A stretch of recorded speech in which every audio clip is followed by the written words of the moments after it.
The world woke up to explosions, airstrikes, missile alerts. The newsfeed lit up like a war zone. In the early hours of February 28, 2026, the United States and Israel launched coordinated attacks deep inside of Iran. Targets hit military sites, command centers, missile facilities, and according to some reports, civilian areas as well. No matter what side you're backing in this conflict, or whether you even agree with it or not, I think most of us can agree that something is a little off about this conflict.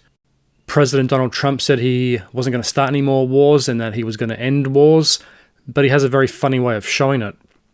Is there more to meet the eye with this conflict? I think so. I definitely don't think we're being told the full story. In this episode, I'll be breaking down both sides of the war from the US and Israeli standpoint, as well as the Iranian and global perspectives on the war, its consequences, and the conspiracy theories behind it.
Good evening, you're listening to The Truth Tank and I'm your host, The Tank. If this is your first time listening to The Truth Tank, a big welcome. If you're a repeat listener, welcome back. Right, I've got another action-packed episode for you. This one wasn't on the lineup for 2026, mainly because it hadn't happened yet. The week after I had recorded that episode, this happens, which I knew something was going to pop up. This year is just going to be another clusterfuck like the last 6. And this probably won't be the last episode on a global or current event that I cover. But I had some very strong feelings and opinions about this, so I felt I had to cover it. And the topic of tonight's episode is the conflict in Iran, better known as Operation Epic Fury. So when I started looking into the conflict in Iran, I realized that this was a much bigger story than just the events that have played out in the last couple of weeks. So at the time of recording, I'm recording this on the 14th of March, so by the time you hear it, the situation has probably changed probably another 30 times, and there'll be new developments, and I think boots on the ground is not that far away. The news reports this morning said thousands of Marines had landed in Iraq or somewhere like that. So we can only assume that a ground invasion is not too far away, and more ships were being moved into the area. It's a changing or dynamic situation, as people in media like to say. I fucking hate that term. The more I did my research on the conflict in Iran, the more I realized that this was a very big story that not a lot of people fully understand, and I'm one of those people. Israel and the United States have been claiming for the last 30 years or so that Iran has a nuclear weapons program. In those 30 years, Iran hasn't produced a nuclear weapon. It has been refining uranium, which it claimed was for civilian purposes. An underground nuclear site was blown up last year by the US. I think we can all remember that. So the reasons for this conflict are nothing new. They have been going back and forth for a very long time. Israel views Iran as its biggest threat to survival in the region. Now, whether you agree with Israel or not is up to you. The more I began to research, the more I realized to tell the story properly was going to take more than one show. It's a very big story with a very long and complicated history. What I am attempting to do with this series is put all that history between these three sides into perspective over the course of the next couple of podcasts. So the operation has an official name, and that is Operation Epic Fury, and trust the United States government to come up with a over-the-top and very corny sounding name. But as I mentioned in the opening, I have some very strong feelings and opinions about this conflict, and I don't think we've been told the full story. So for this series, I thought I'd name it Operation Epic Fuckery, because when you start looking at the politics, the players and history that brought the world to this moment, things start to get very messy very fast. This is episode 95 of the Truth Tank, the Iran conflict, Operation Epic Fuckery, Part 1.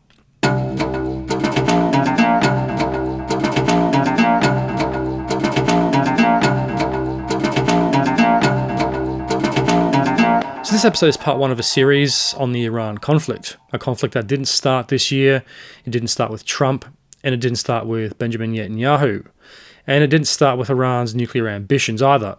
The truth is, the roots of this war go back decades. Coups, sanctions, proxy wars, assassinations, and global power games all helped lead us to this moment. On this episode, we're going to break down the opening strikes, what happened, who was involved, and why the region could be on the brink of a much larger and potentially decades-long conflict. Very similar to what we've seen play out in the last 20-something years with the Iraq and Afghan conflicts that never really seem to end.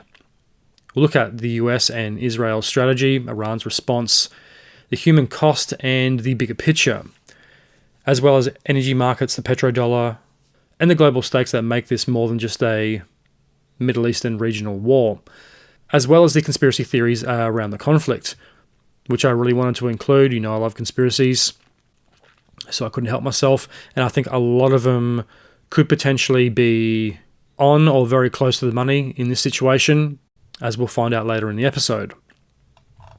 Part 1, the opening strike. The opening phase of the conflict began in the early hours of February 28th, 2026.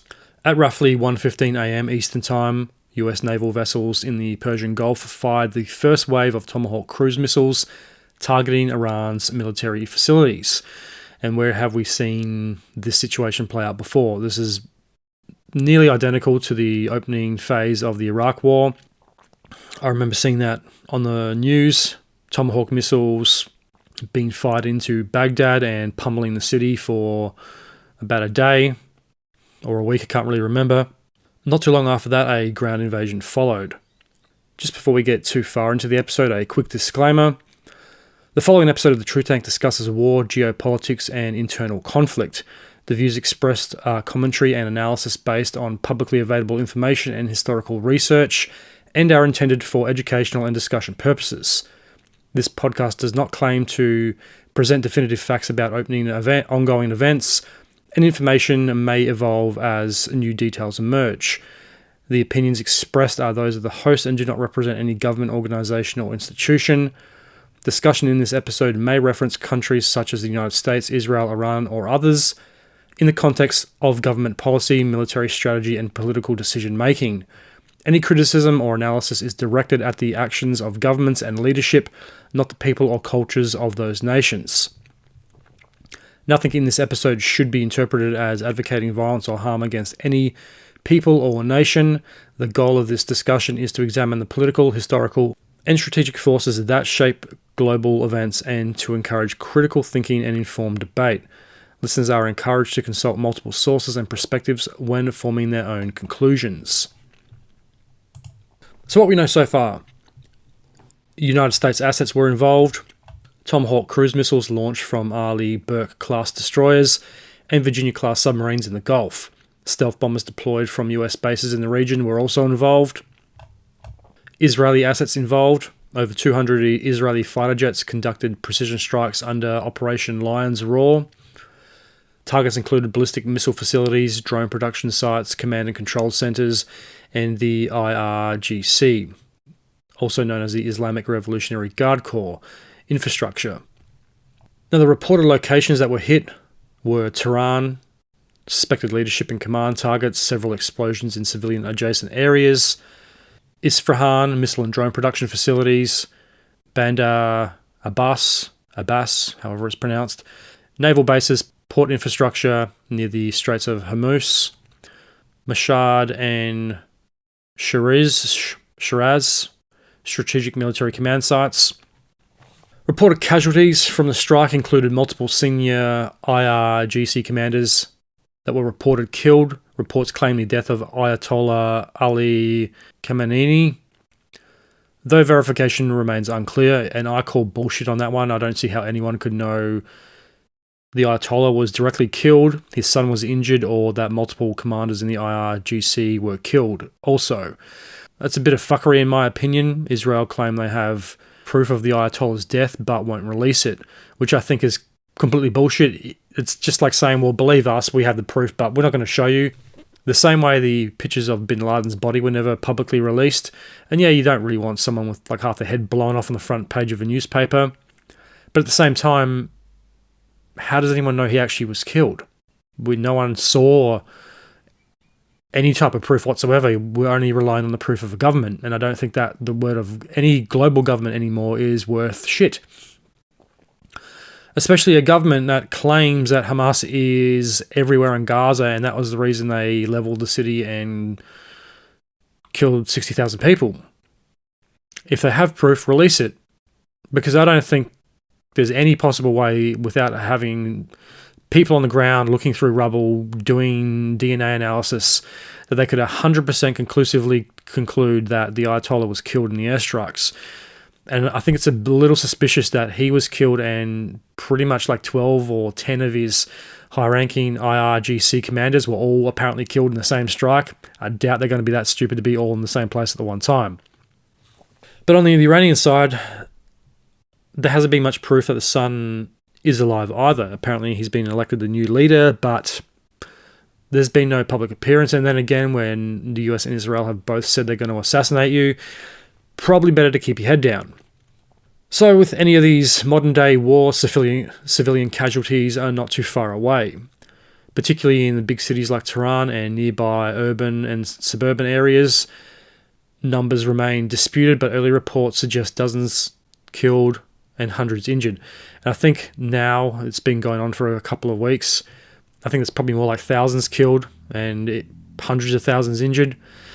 And that's the real problem I have with this war. Yeah, fair enough. Take down the Ayatollah and the IRGC. They're evil pieces of shit. They need to be removed so the Iranian people can have some type of freedom. But that's the fucking Disney version of it. If you're going to have these massive military strikes, bombs and missiles are going to hit civilian infrastructure, and they always do in these types of wars. The problem I have is it seems like both sides, the United States and Israel, have targeted civilian areas, much the same way Russia targeted civilian areas in Ukraine. Now, what the fuck do the civilians have to do with it? Trump a couple of weeks ago said help is on the way, then the opening strike, and now civilian areas are getting hit. And yeah, maybe that's just missiles coming off course and accidental targeting, things like that. Some civilian infrastructure is going to get damaged. You can't just bomb a place and hit the military infrastructure and not hit any of the civilian infrastructure, because a lot of the military stuff is placed around the civilian infrastructure, probably for the reasons they think it's going to protect them from being bombed. So there is going to be some civilian collateral damage at some point with any conflict, because modern day wars are mostly urban, as we have seen with Iraq, and Afghanistan was a bit of everything, urban and terrain-based war, rural areas, things like that. But from the vision I have seen, looks like there has been some indiscriminate bombing of the major cities. And yeah, fair enough. If you want to target the military infrastructure, yeah, go right ahead. They're legitimate targets, and so far it looks like the US has targeted mostly military facilities, minus the girls' school that got hit in the opening strike, which we'll get into detail a bit later. But it just seems like either US and Israel, or one or the other, seems to be targeting the cities more than the military targets, from what I have seen. And this is the same shit that happened in Gaza. Benjamin Netanyahu bombed heavily built up civilian areas and used the excuse that Hamas was hiding under a hospital, so let's just blow it up. Oh, well, one Hamas fighter is still alive, he escaped a major blast, so let's just level the whole fucking neighborhood. That excuse doesn't fly anymore, and I really think the psychopaths in charge of directing world events, especially the wars, need to come up with some better, more believable excuses, because no one buys this shit anymore. There's too much footage out there. There's too many counter narratives to the official government narrative. Everyone's got a camera phone these days. People are filming these events live and uploading them to social media, where they get viewed by millions of people pretty quickly. So the immediate consequences, unsurprisingly, were Iran retaliated within hours with missile and drone strikes of their own, targeting United States bases in Kuwait, Qatar, Bahrain, and the UAE. They also attacked Israeli positions in the north and in disputed airspace. US casualties reported at least 6 killed and multiple injured at the base in Kuwait.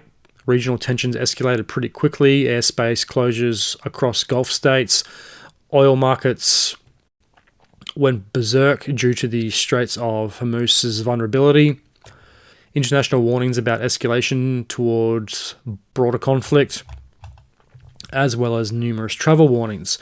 My brother left on the 28th to go to Japan. Luckily, he wasn't traveling to that part of the world. He was traveling to Asia. One of my mum's friends has a daughter that's planning to travel to Morocco, I think in April, and she had to spend an extra $3,000 on flights to bypass that area because she was flying pretty much directly over that region. Now all the flights seem to be going through this one very congested piece of airspace, and I wouldn't be surprised in a couple of weeks if international planes started to collide because of this, because there's so many flights all using just the one area now rather than spreading out like they usually did. It has caused chaos for people traveling to the Middle East and people trying to get out. The government didn't really issue warnings that quickly. They said, you have to get yourself out, get a commercial flight. In the weeks after the opening strike, the Australian government has sent some repatriation flights to get Australian citizens out. They should have really done that the day it happened, rather than just go, get a fucking commercial flight, even though the airports in places like Dubai were hit with those Shahid drones from Iran. Also makes you wonder too, why doesn't Iran save those missiles for Israel and United States bases? Why are they attacking all of the neighboring countries? Because one, it's a waste of ammunition, and I mean, we've all seen the footage of like those drones just crashing into apartment buildings in Dubai. It seems very pointless. It's like, why would you attack a state that didn't have anything to do with the opening strike? It seems like you could probably better use those resources, and you're probably going to need them in the coming weeks, because if they hit a lot of those facilities, then Iran's capabilities of manufacturing and replacing those drones becomes very limited. That's one thing I've really questioned about the Iran strategy. They seem to just be lashing out at anyone around them, especially if they have any type of US or Israeli influence or allegiance to, like Qatar. But I wouldn't be surprised if planes did start to collide in the coming weeks, because it seems like they're all going through this one piece of airspace, which is basically going to become like a traffic jam. It seems like it's nearly going to be impossible to coordinate all those flights. And the flights haven't stopped either. People are trying to get in and people are trying to get out. Military analysis. The strikes included a cyber component targeting Iranian air defense communications, helping to ensure the physical strikes could hit their targets. And that's something that wasn't mentioned in the mainstream media. All we heard about was bombs and missiles and shit like that. I didn't hear anything about the cyber component, which doesn't surprise me because it's a modern war and there's always a cyber component. New precision strike missiles and stealth technology were also deployed. The operation's scale suggests premeditated coordination between the United States and Israeli forces, indicating months of planning and or training. And I think that one is pretty obvious. There's no way you could just decide to attack Friday afternoon and launch the operation Saturday morning without months of careful planning, because they would have had to recon where all those military positions were, especially the missile batteries and things like that, surface-to-air missiles and the air bases. They probably would have had that information already, obviously, because that's what intel agencies do after all. And they wouldn't be very smart if the government didn't know everything they could about their enemy. So I think that one's pretty obvious. So initial reactions, Pentagon spokesperson is quoted as saying, "Our goals are limited to degrading Iran's military and nuclear capabilities." And I think that one's going to be the generic justification for all of this, is to degrade Iran's military and nuclear capabilities. I'm not 100% sold on Iran's nuclear capabilities, because what are they waiting for to use a nuke if they have one? They've been attacked by the United States in Israel. Why not fucking launch a nuclear weapon if they have one? We've been told for the past 30 years that Iran is only months, maybe even weeks away from weapons-grade nuclear enrichment. So what the fuck are they waiting for? Because the IRGC seems like the type of organisation that would use a nuclear weapon if they had one.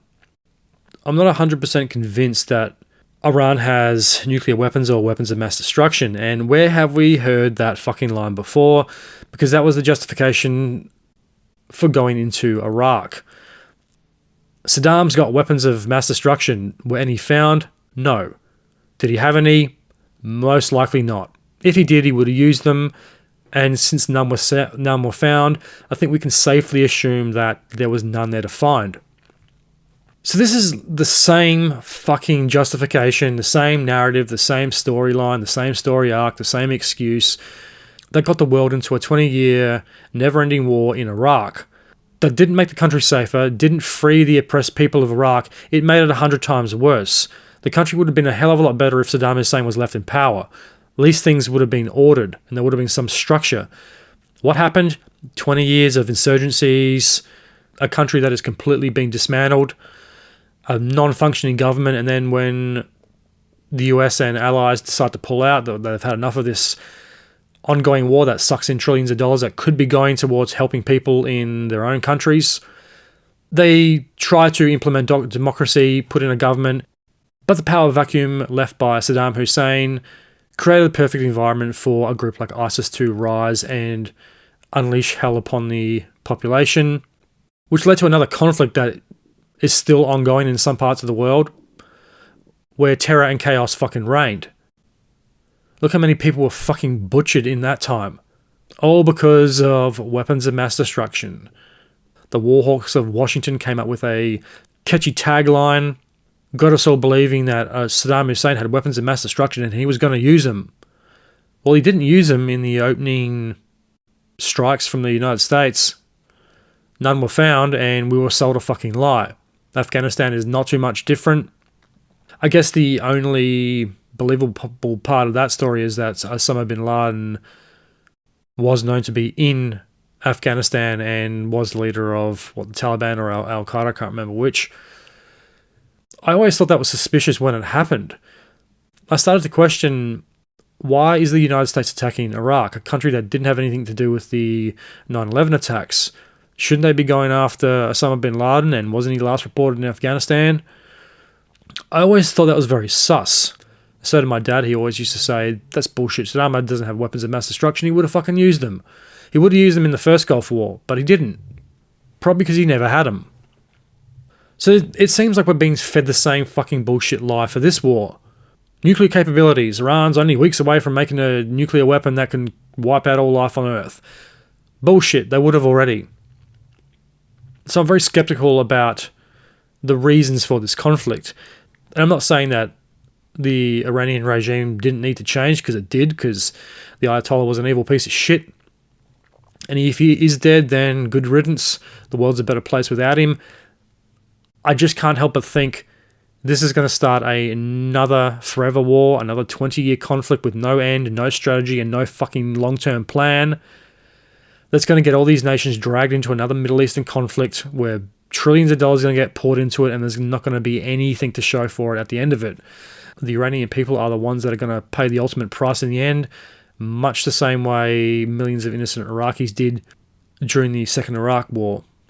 It's going to be the same set of fucking circumstances.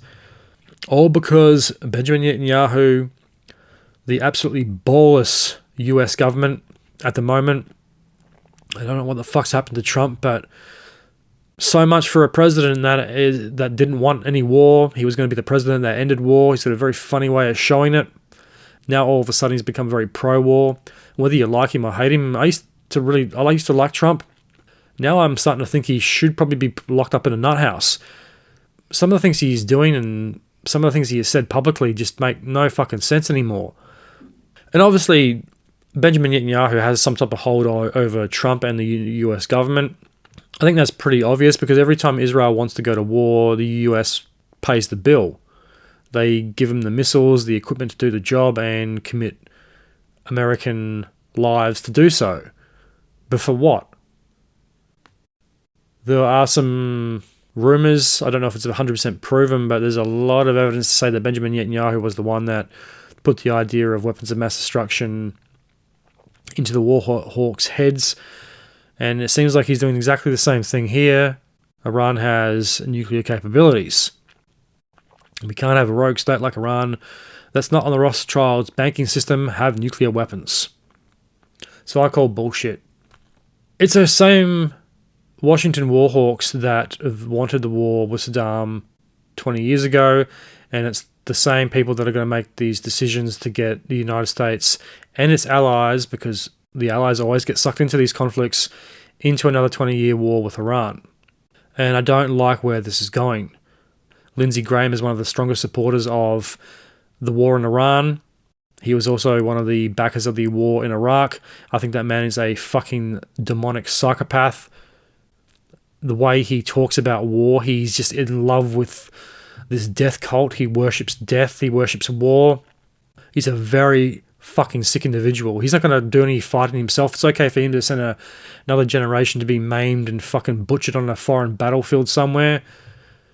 He's not the one doing any of the fighting. Neither are any of those other spineless fucking pieces of shit. But he's the first one to jump up and down and say, oh, Iran needs to be taken off the chessboard. We need to do something about him. We need to put fucking American lives in harm's way to do so. What's in it for Mr. Graham? I'll be covering that in more depth on a future podcast. I was going to do it at the end of this one, but I thought this episode's probably going to be long enough, and I wanted to really wanted to go into depth into how the warhawks of Washington work. Part 2, US and Israel strategy, facts, motives, and criticism. If it wasn't painfully obvious by that title, we're going to be having a look at the US and Israeli motivations for the conflict with Iran.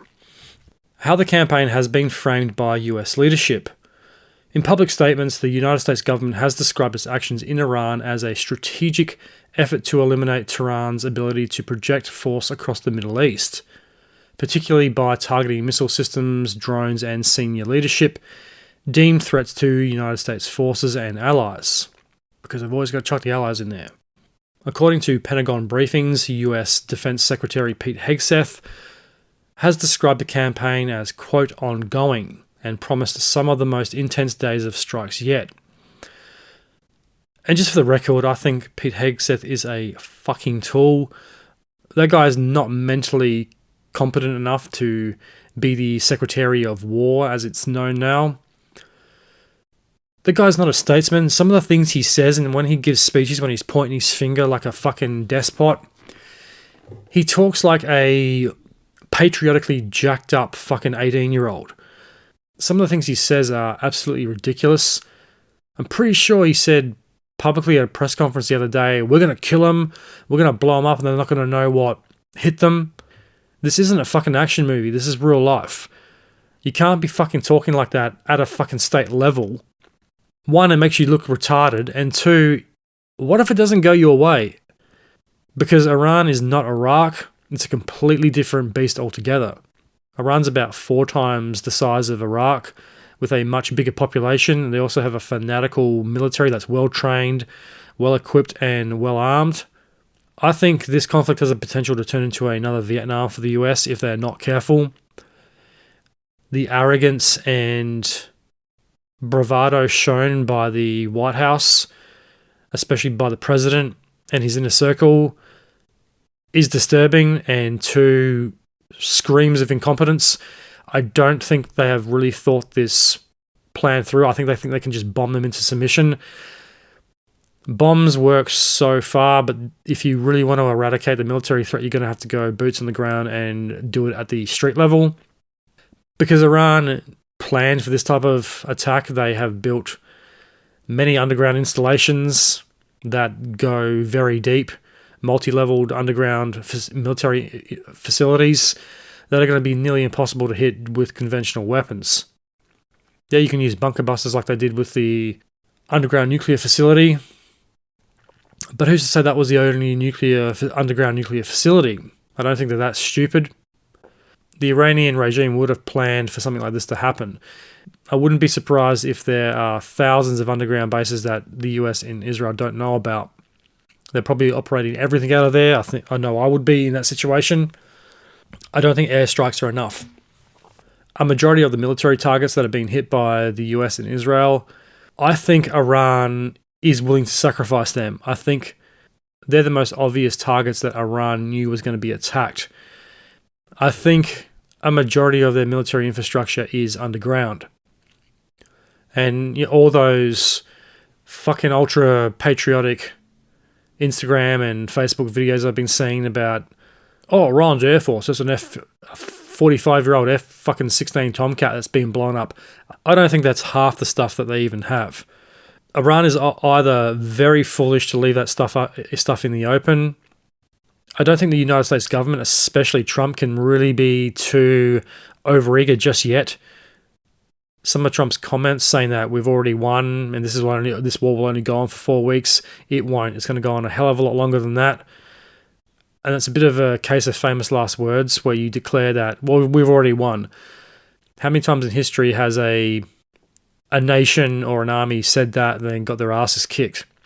Because the win-to-loss ratio for the United States government is pretty one-sided, which we'll get into later in the episode. White House officials have reaffirmed the goals of Operation Epic Fury: degrade Iran's military missile capabilities, reduce its regional influence through proxies, and deny a long-term military threat. I think the last one is the obvious failure in all of that. I'm not sure the long-term military threat is diminished. As I said, I think they were willing to accept some of their military infrastructure was going to be targeted. I think they planned it and probably anticipated it. And I think that is the pawn on the chessboard. I think they're giving those targets up to take their eyes off of what's stored underground. Because those Shahid drones are coming from somewhere. They don't seem to be running out, and they seem to be just launching attacks on all their neighbors, which suggests they have a lot of them in stock, or they're getting some help from a third party, namely Russia, China, or North Korea, or all three. So President Trump has repeatedly said the campaign could last several weeks, framing it as a limited, defined effort. But critics point out that the rhetoric is shifting, with senior officials now avoiding firm timelines and instead focusing on vague conditions for, quote, mission completion. In other words, there was not a long-term plan thought through before launching Operation Epic Fuckery.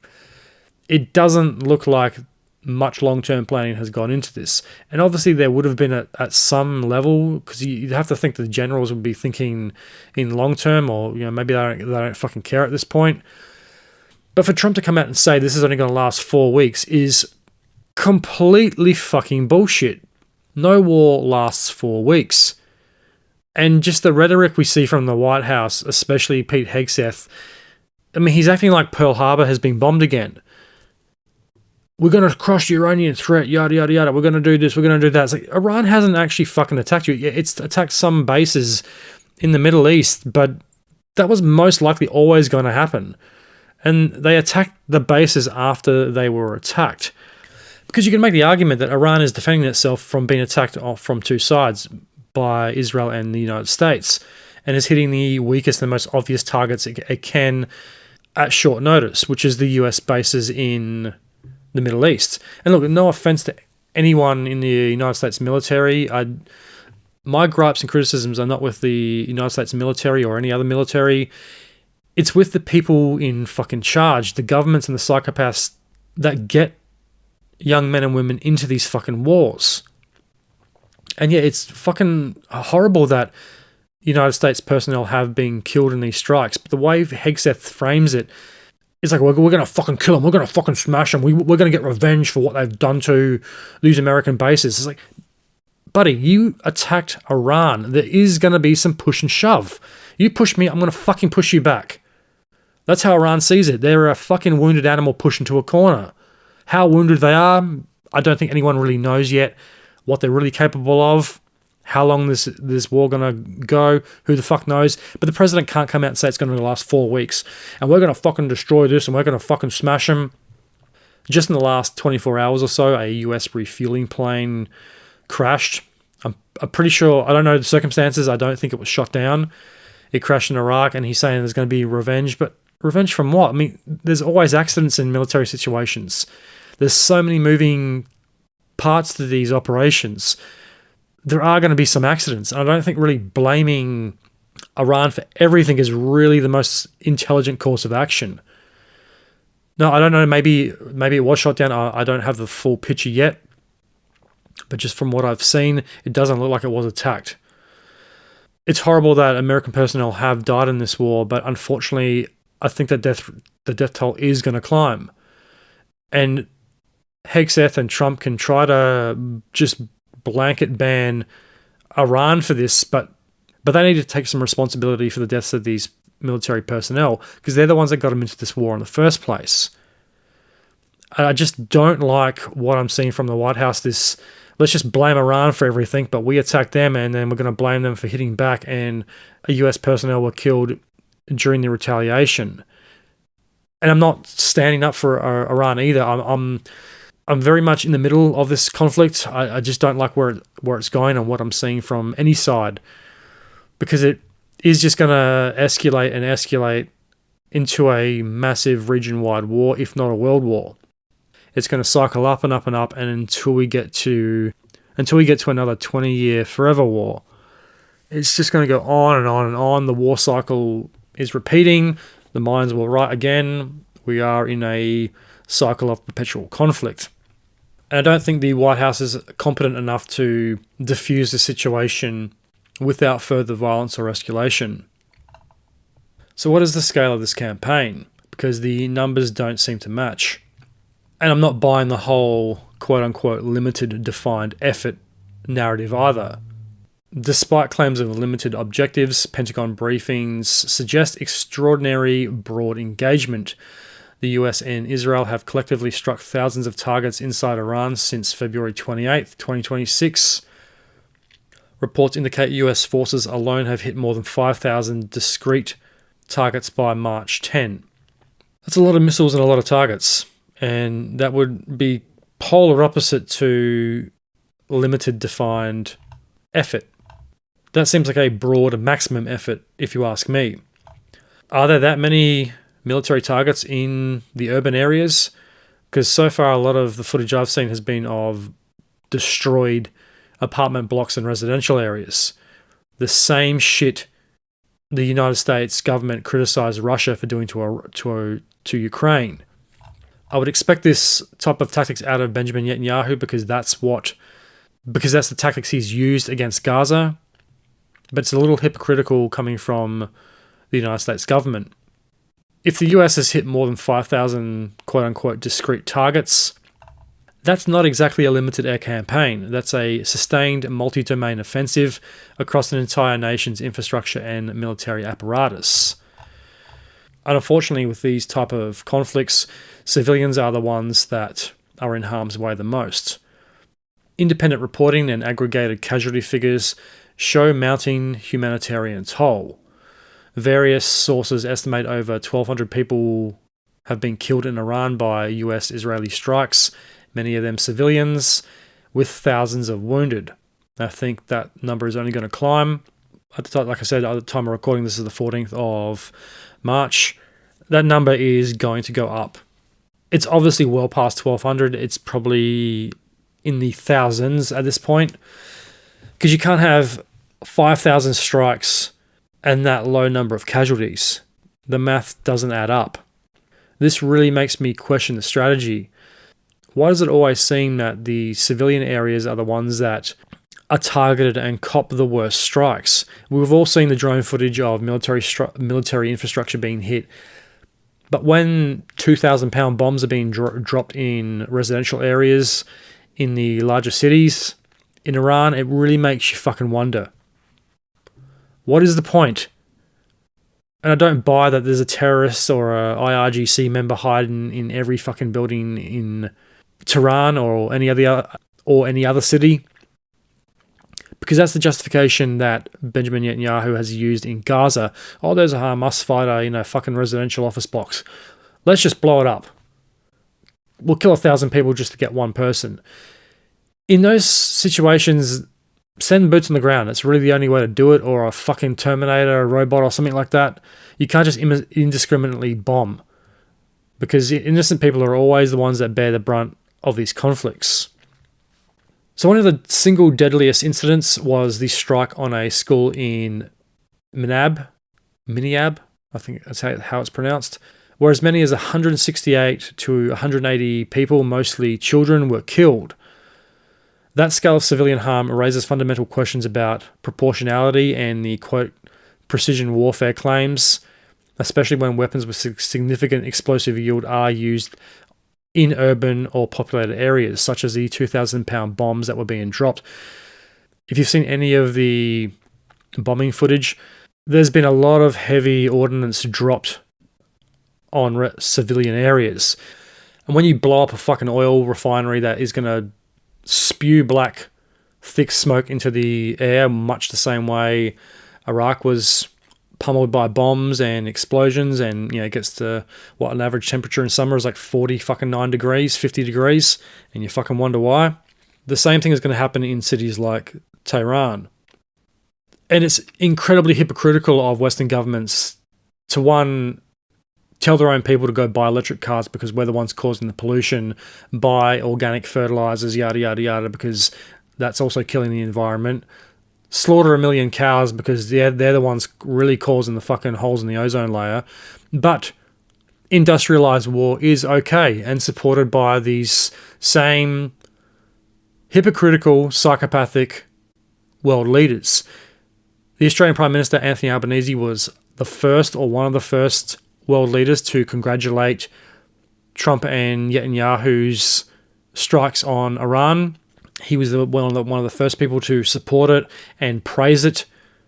He's also a Prime Minister that is very focused on getting Australia to net zero. He's always preaching about net zero and we're going to cut carbon emissions down and all this shit, but doesn't really seem to do anything about it. So it's a little hypocritical from a guy like that to support a war where millions of tons of CO2 is being pumped into the fucking atmosphere daily, but yet won't open another coal-fired power plant in Australia or even entertain the idea of nuclear power, despite the power prices in this country going through the fucking roof. They're the highest in the fucking world.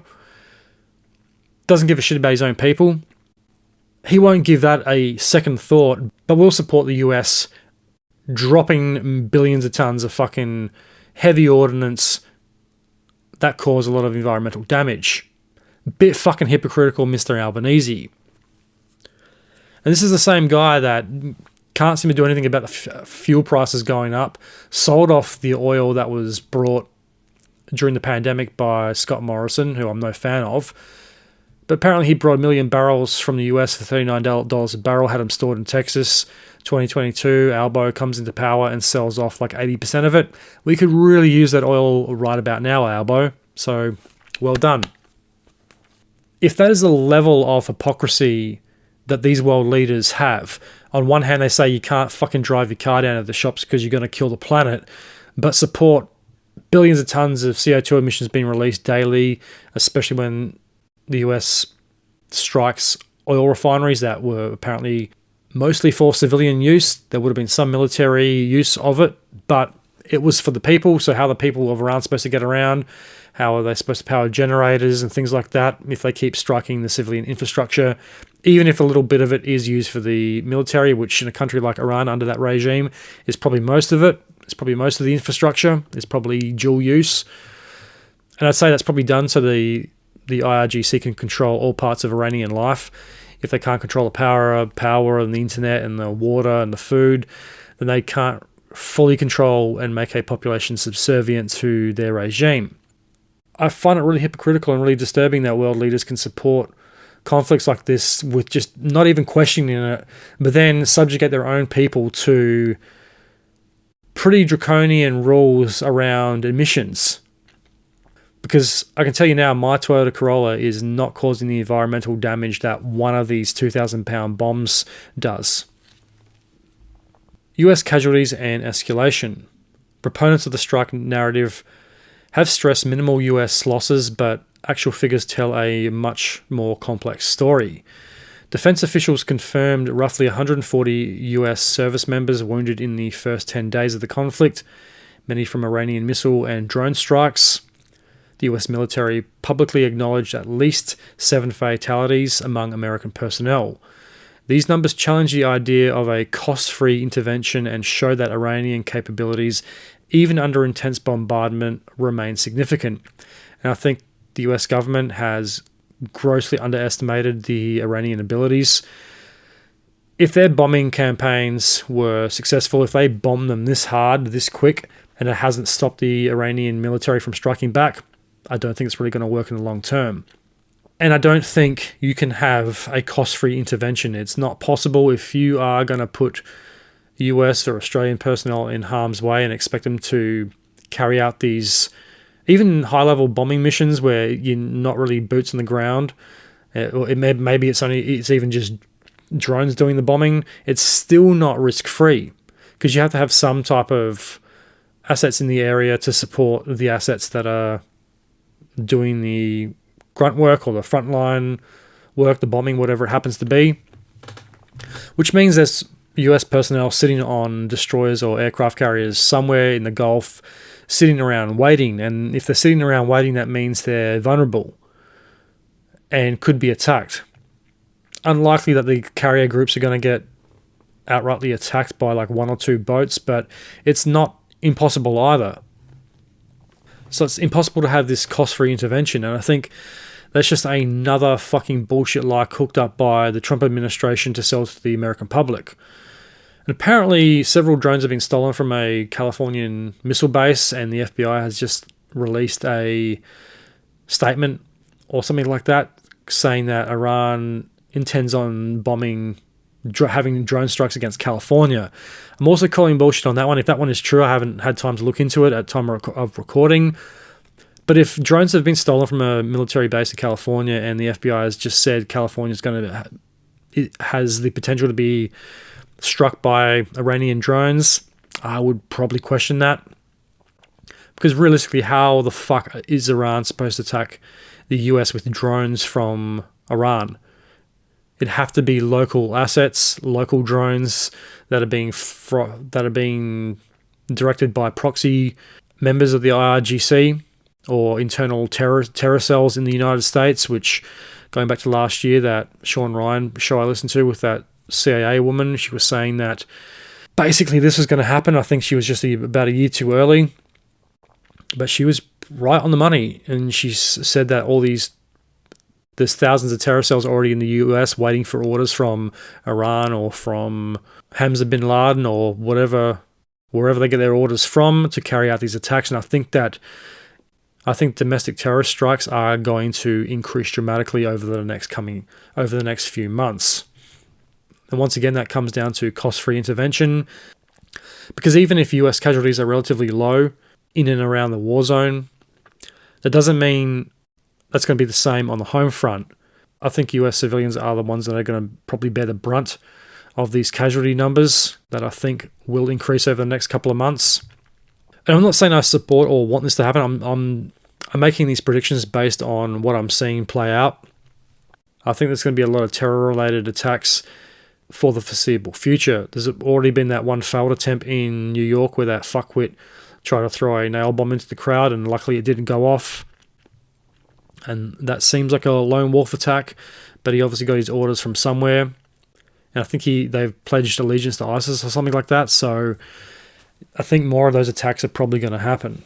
And yet we're all arguing and yelling at each other over pronouns and how many genders there are. We're being distracted and we're taking our eye off the fucking ball. It's time that the Western world started criticizing and really looking into what its government is doing rather than yelling and screaming at each other over bullshit that really doesn't matter at the end of the day. Especially here in Australia, where we're arguing and protesting over the most fucking pointless shit. Oh, it's Invasion Day. Yeah, okay, whatever. If you think it's Invasion Day, yeah, good for you. But that doesn't mean the rest of the country has to think like that. We need to start looking at how divisive governments have been, what they're doing, the words, the language they use to divide us, the laws they use to control us. I know in Australia I've become very political in the last couple of months because of that fucking communist piece of shit, Albanese, bringing in those hate speech laws with no royal commission to justify its findings, and that's going to be a fucking complete clusterfuck in itself. Within 5 weeks of the Bondi massacre happening, laws changed, and now people have been arrested for inciting fear speech, hate speech, whatever you want to fucking call it. Different side of the same coin, in my opinion.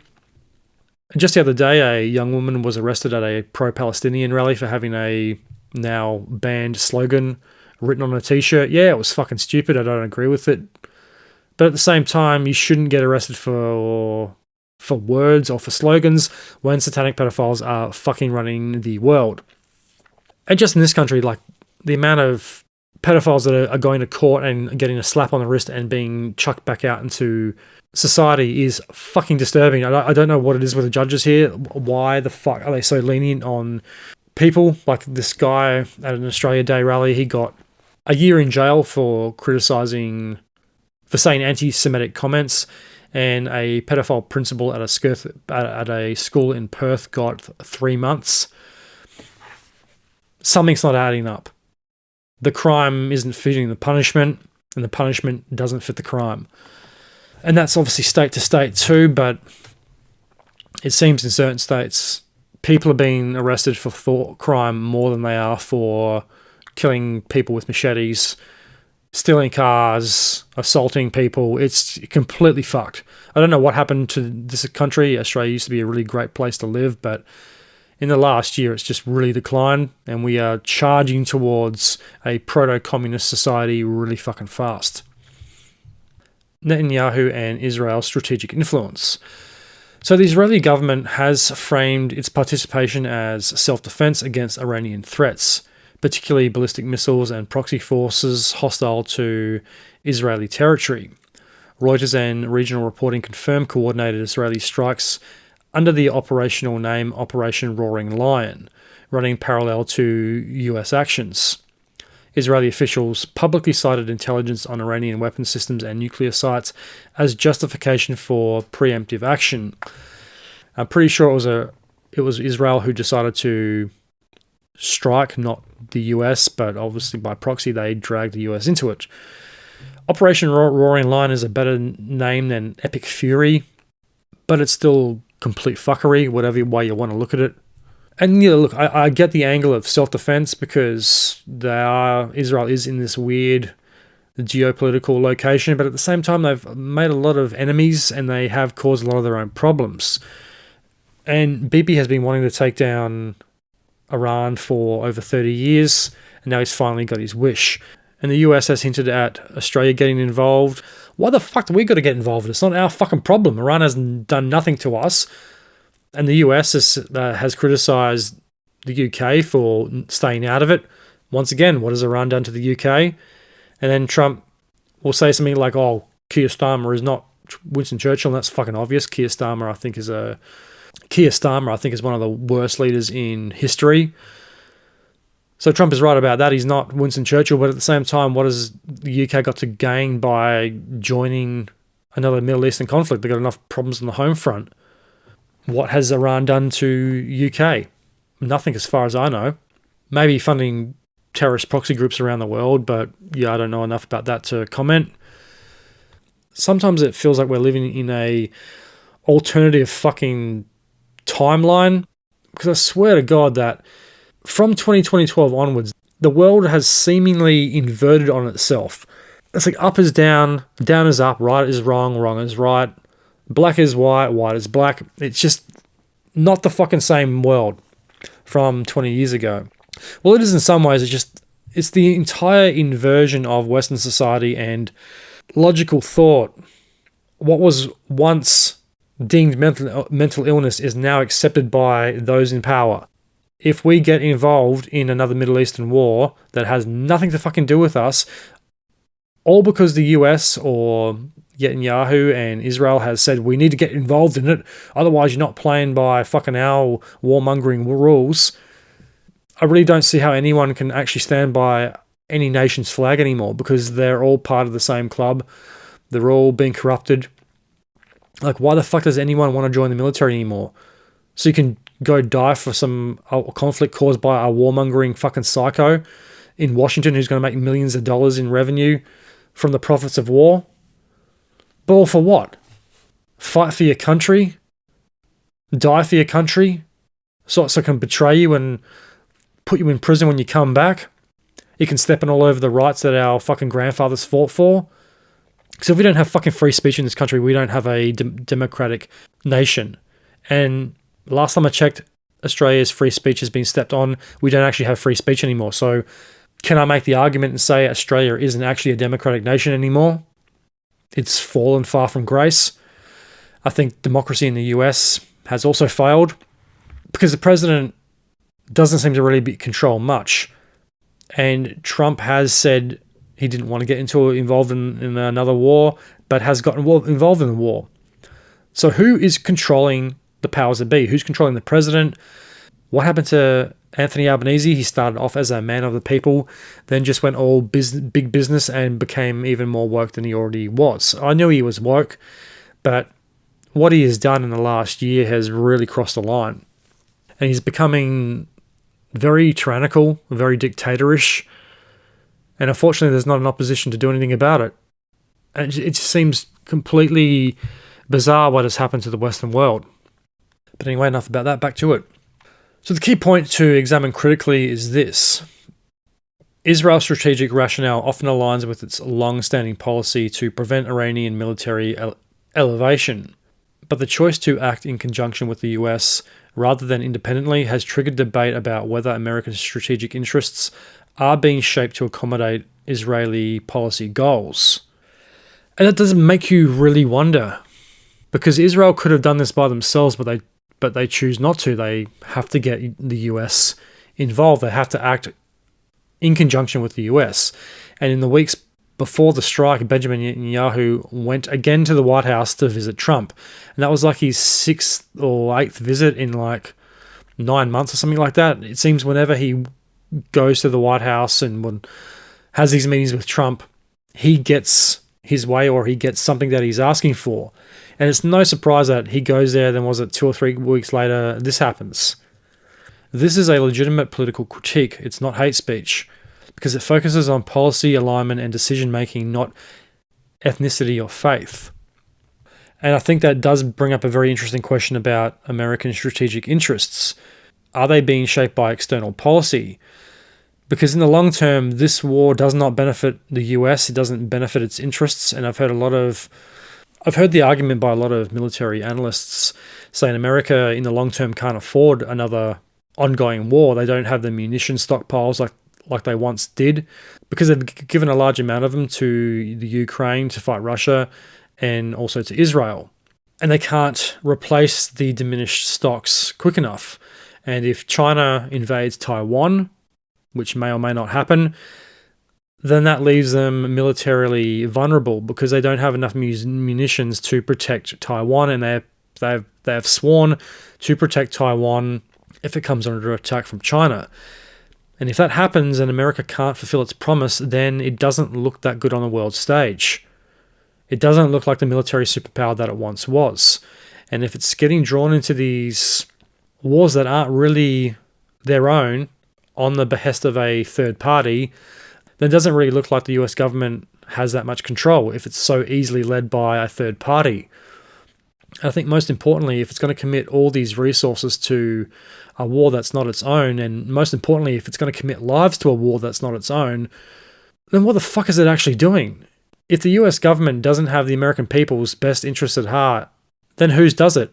I think it speaks volumes when the United States government will willingly commit billions of dollars of money and resources to foreign wars in foreign lands, but won't commit billions of dollars to helping its own people who are starving or homeless, or getting off drugs. And who can blame anyone for being addicted to anything these days? Because look at the fucking state of the world. Everyone needs an escape. Who is gaining from these wars? It's not the American people. The war hawks are the ones that are going to profiteer from it, but realistically, who else? In the long term, history is going to blame people like Trump and Hegseth, while those psychopathic, demonic warmongers take the profit so they can add a couple more zeros to their bank accounts. Public rhetoric versus operational reality. The political messaging from the US side has included statements that, upon examination, contain contradictions or shifts. Early claims of finishing the mission in 4 to 6 weeks has given way to open-ended conditions for ending military objectives.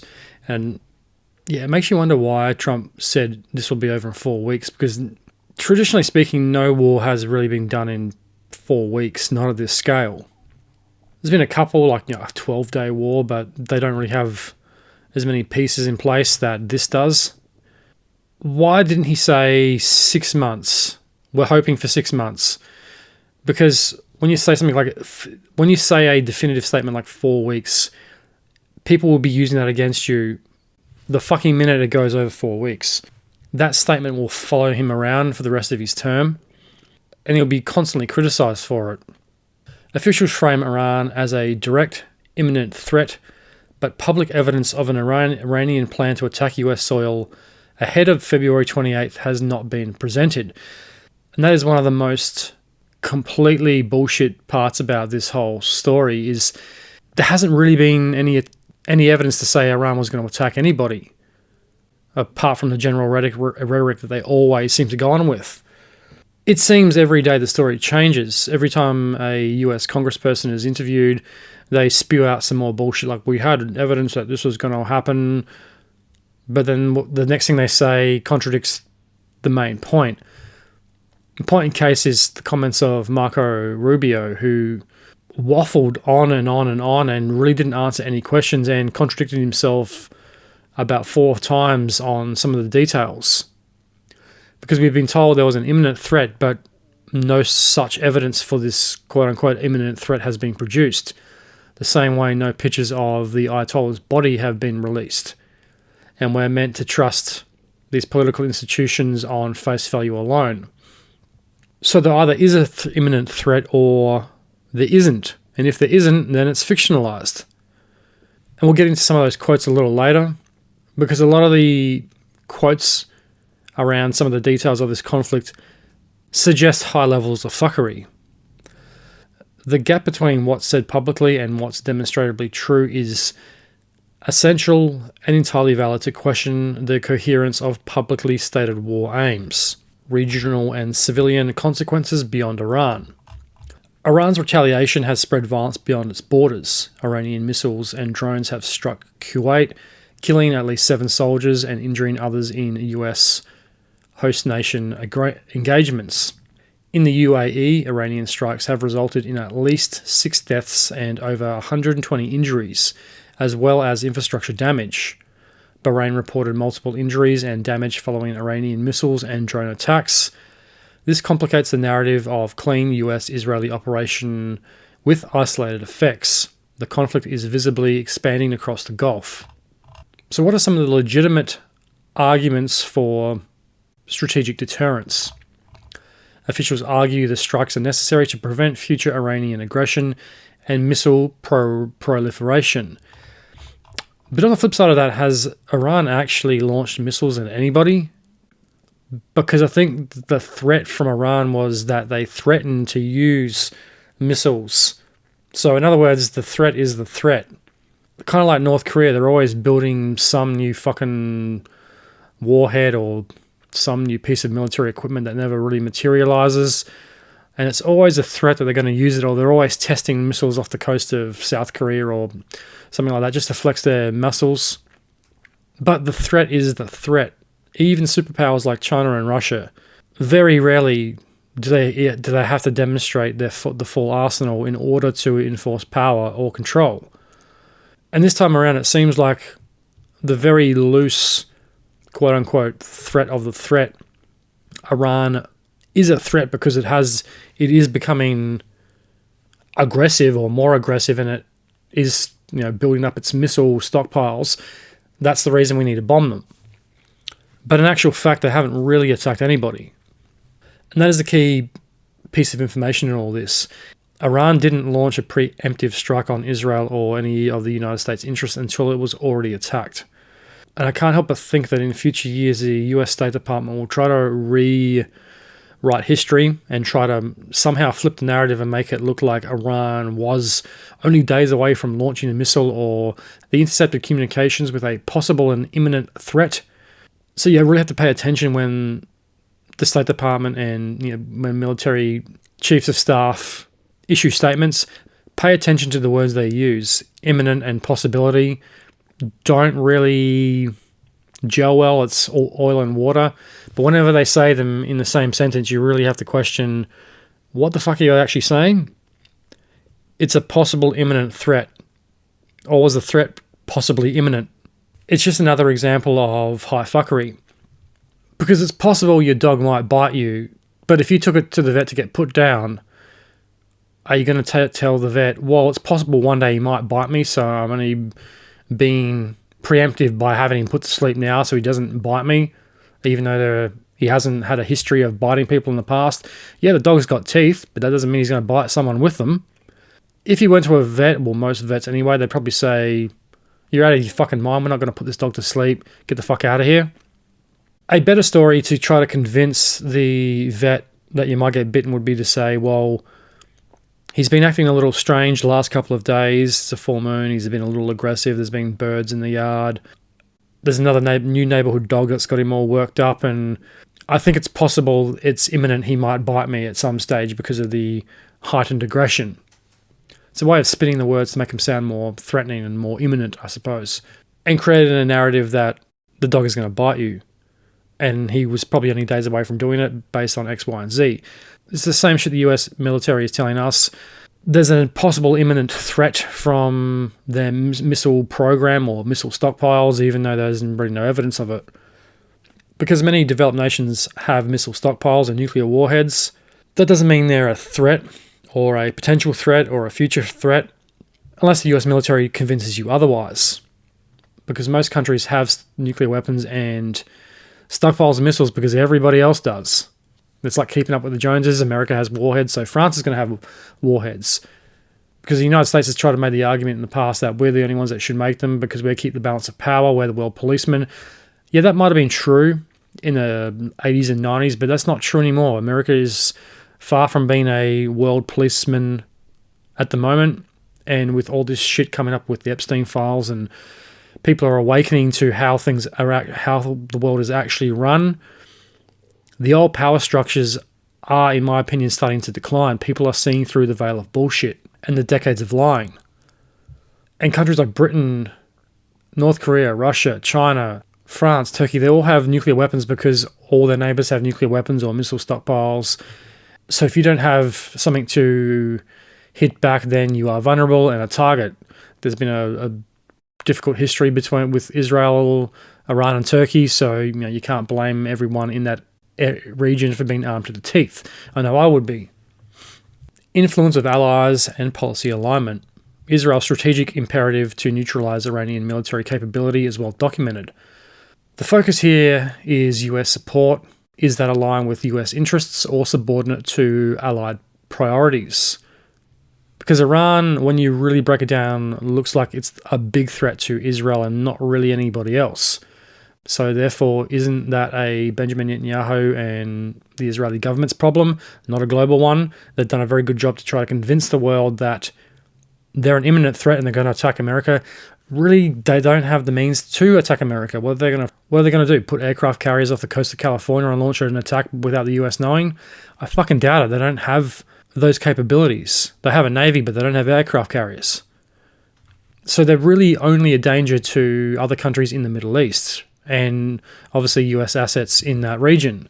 Because how Iran attacks the Western world is through terror proxy networks and activating sleeper cells to commit or carry out terrorist acts on Australian or US soil, like the synagogue attacks we've seen last year and the year before in Melbourne and Sydney. They were all orchestrated, well, most of them anyway, were orchestrated by the IRGC. And they've done this all over the world. So the conflict has also brought up the other issue of economic and resource considerations. Controlling energy access and strategic routes like the Strait of Hormuz affects global markets, and the US dollar's role in energy trade is a known economic factor. That one became apparent in, the first 3 days of this conflict. The oil prices went through the fucking roof, and petrol is now, $2.19 at most places, and diesel is, around $2.50 to $3 something, depending on where you go. That also feeds into some of the conspiracies that this is done just to make the US dollar more valuable again. Basically, the petrodollar argument, and to make oil more profitable.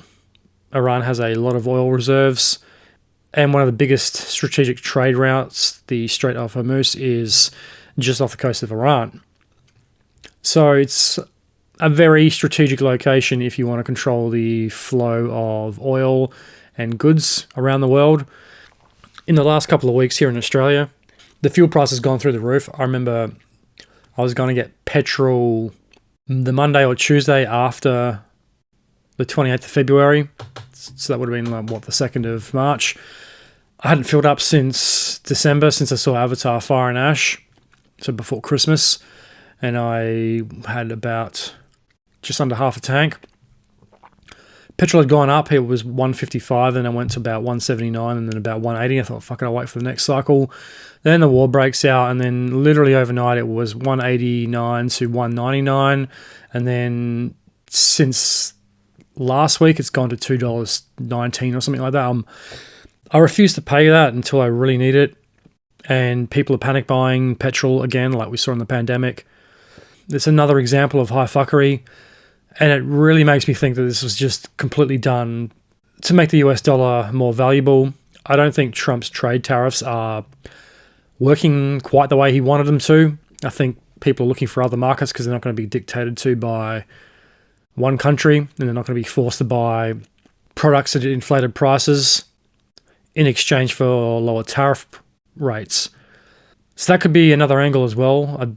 I generally think he's probably the type of person that would do that, despite what he has said about war in the past.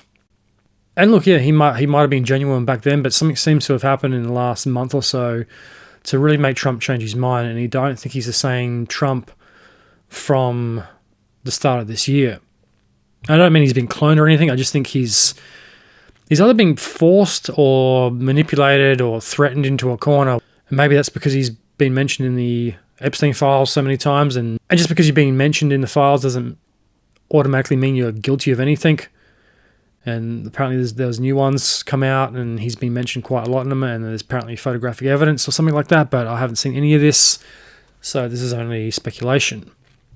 I remember reading somewhere online, someone said, how much you want to bet that a war breaks out in Iran, or not like that's hard to predict, but how much you want to bet that a war breaks out in Iran or somewhere and then takes everyone's mind off of the Epstein files and distracts everybody, and then they'll slowly start to just get rid of all the Epstein files, which apparently they have started to do. About 80,000 have been deleted so far, like 74,500 have just been disappeared off of the DOJ website. Funny about that. Because I think a lot of people are waking up. I think these old power structures are scared. Yeah, that veil is definitely being removed. We're seeing how power structures really work. Because I don't know about you, but definitely don't feel like living in a world full of satanic pedophiles. If these are the people leading us, then I think we need to ask questions of ourselves and say, why are we accepting this? Why are we tolerating some of the most depraved individuals on planet Earth telling us what to do, making our decisions and laws for us when they engage in these depraved acts. Makes you really fucking wonder. So given what we know so far, the scale of the strikes, the civilian toll, shifting timelines and broad regional fallout, can we justify this campaign purely as a defensive one?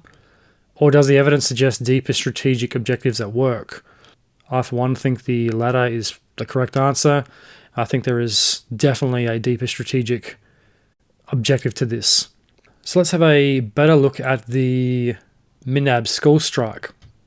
So one of the most horrifying moments of this entire campaign happened on the very first day of the strikes, on February 28th, in the southern Iranian city of Minab.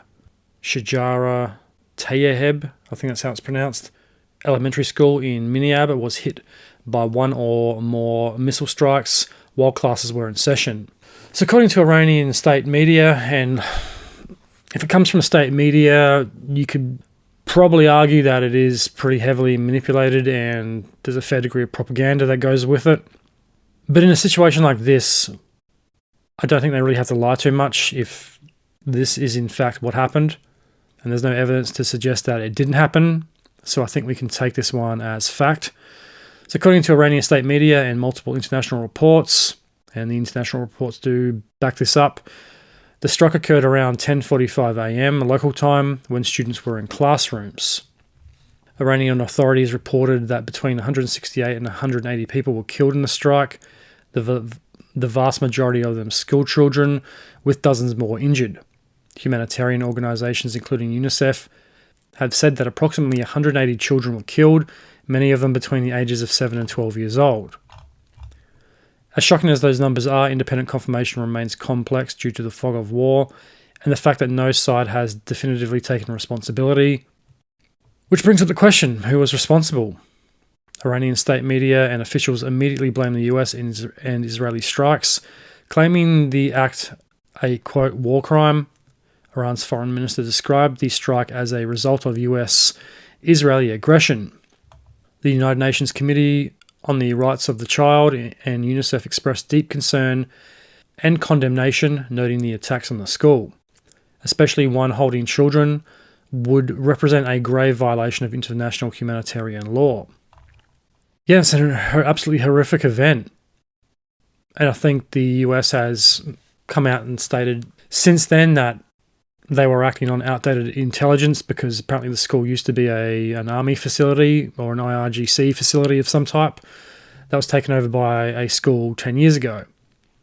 But isn't the whole point of recon and intelligence is to make sure the information is up to date and that facilities you are going to target haven't changed hands in the last decade, because it seems like 10 years is a pretty long time, and that's a long time to have outdated information. So what has investigations and evidence revealed? Because neither Washington nor Tel Aviv has publicly claimed a responsibility. I think at the time of writing this, I don't think the US had made a statement. I'm pretty sure they have now, though. Independent reporting has been crucial.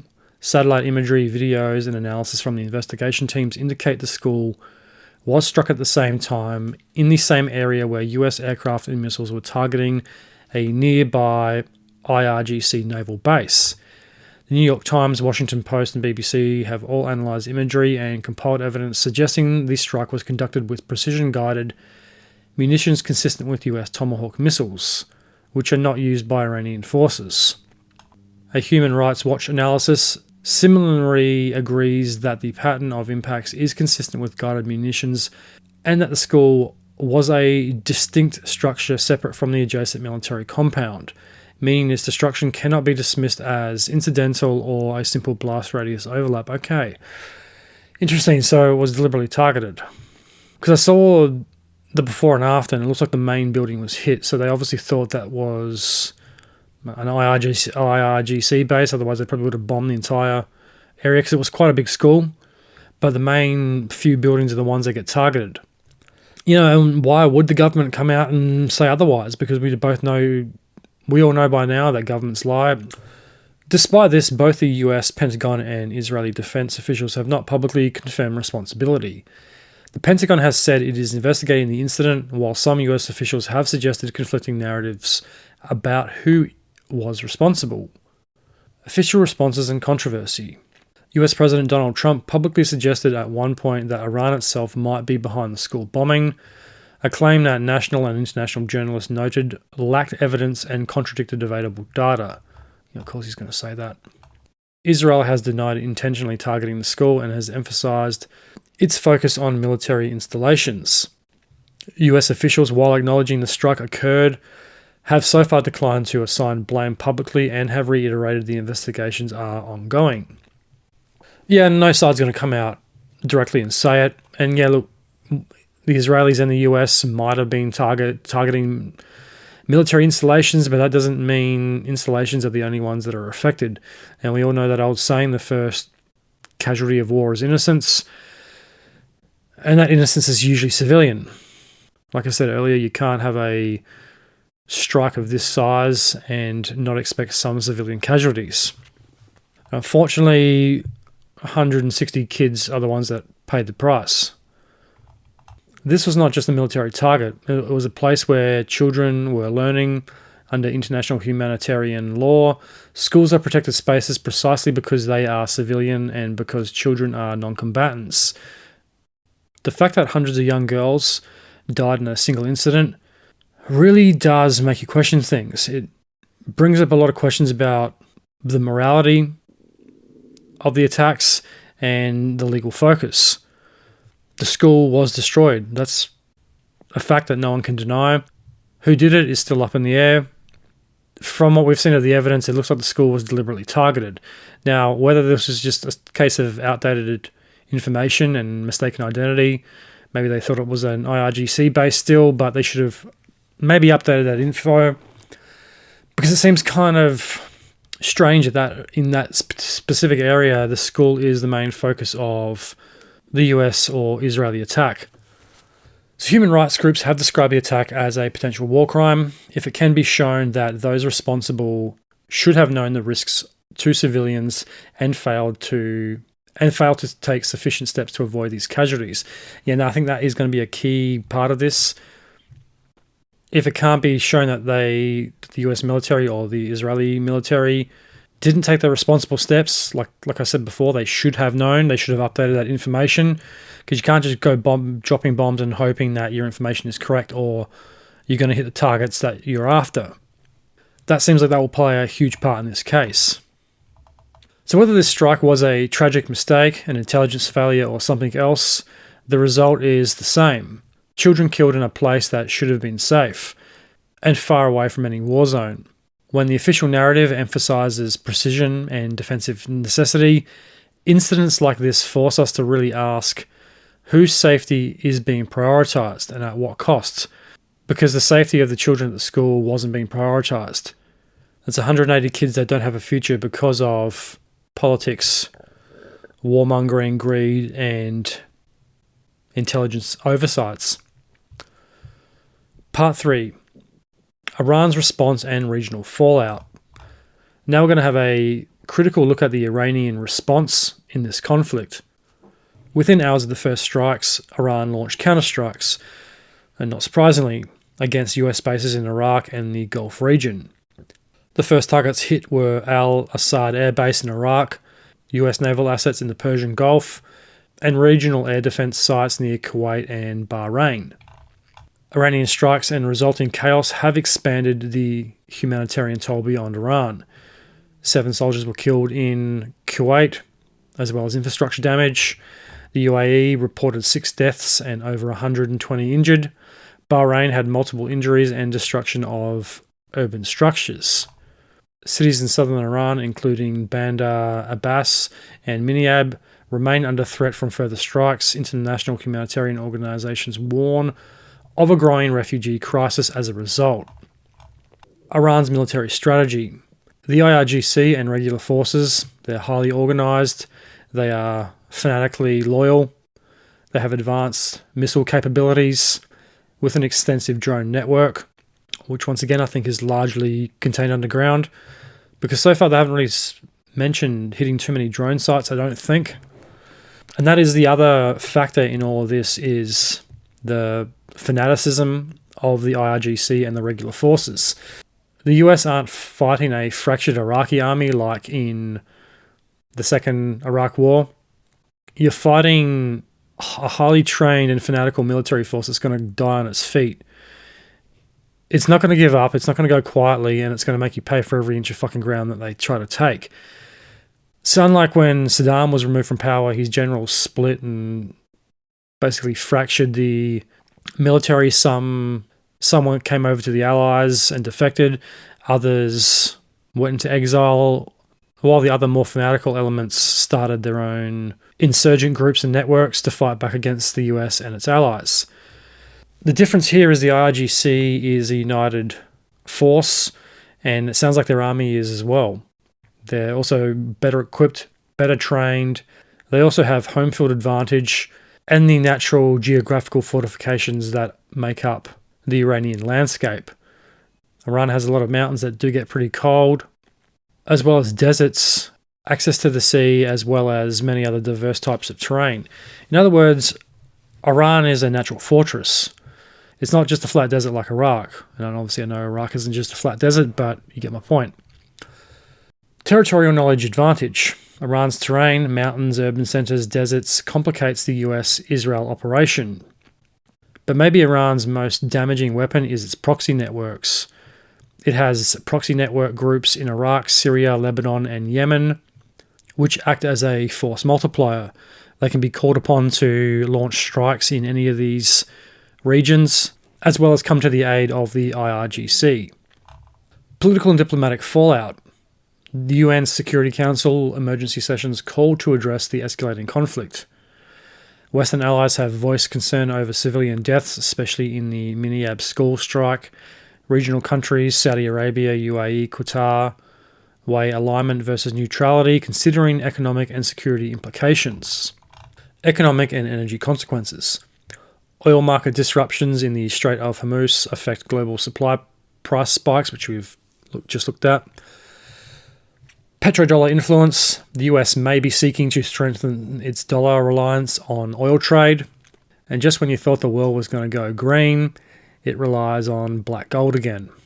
Sanctions and regional trade. Expanded hostility risk secondary economic crises across the Gulf, which will have a knock-on effect to pretty much the entire world. And just when you thought 2026 was going to be your year and we're going to have just a normal, boring, regular old year, fucking this happens. And it was a bit of a tease because you got through January and most of February thinking, fuck, nothing's really happened. There's been a couple of things globally, but it looks like just a bunch of piss and wind at this moment. Maybe we can get to March and then April and slip into the rest of the year, and nothing too dramatic's going to happen. But I know before March the 1st, this happens. Prices go up, and you know what? They're going to stay up. Grocery prices are going to get even more expensive, and this is at a time where cost of living is a real everyday concern. I mean, I know personally I'm really concerned about how I'm going to pay for fuel. I don't think I'm going to have the money to fill my car up. Not at these prices.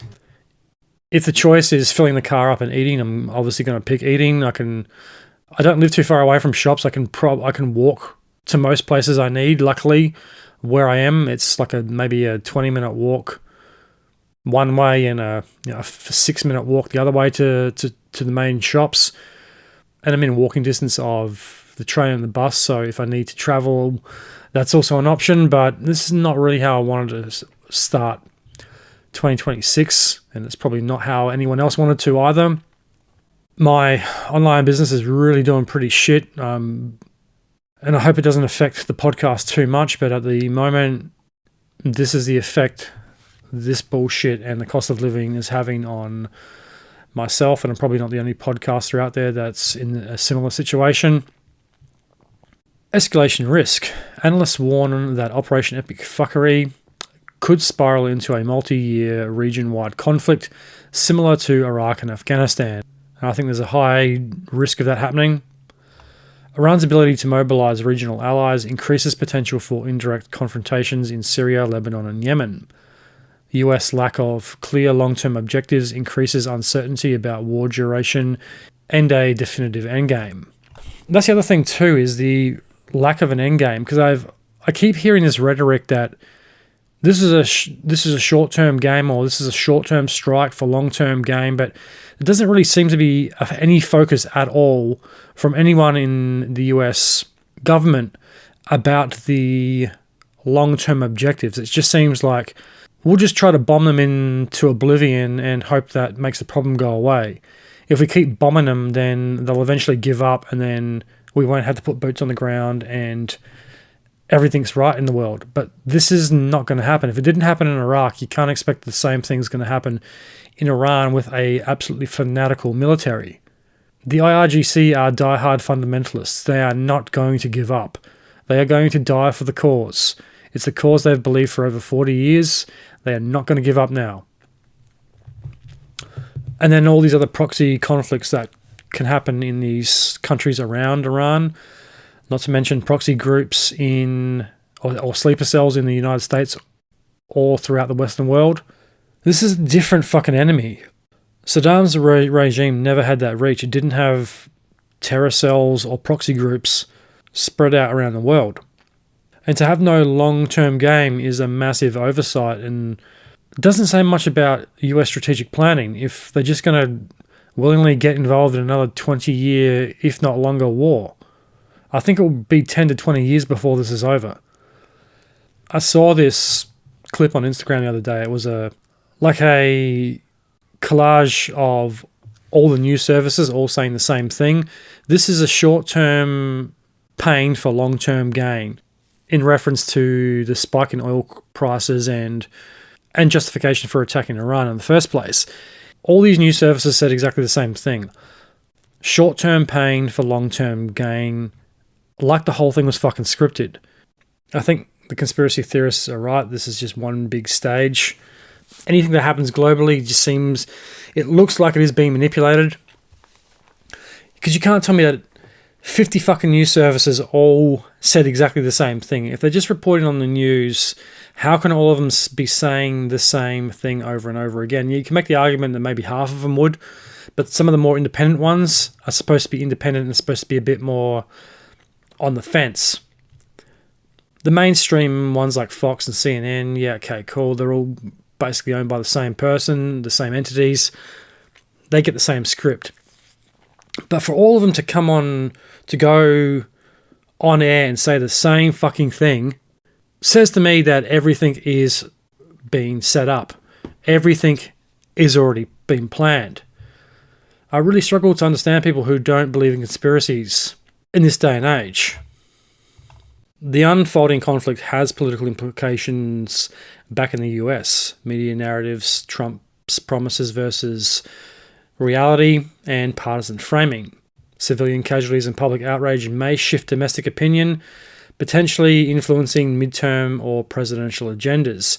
I think the midterms will be particularly difficult for Trump because he has said that he doesn't start wars, he ends them. He's been very anti-war up until this point.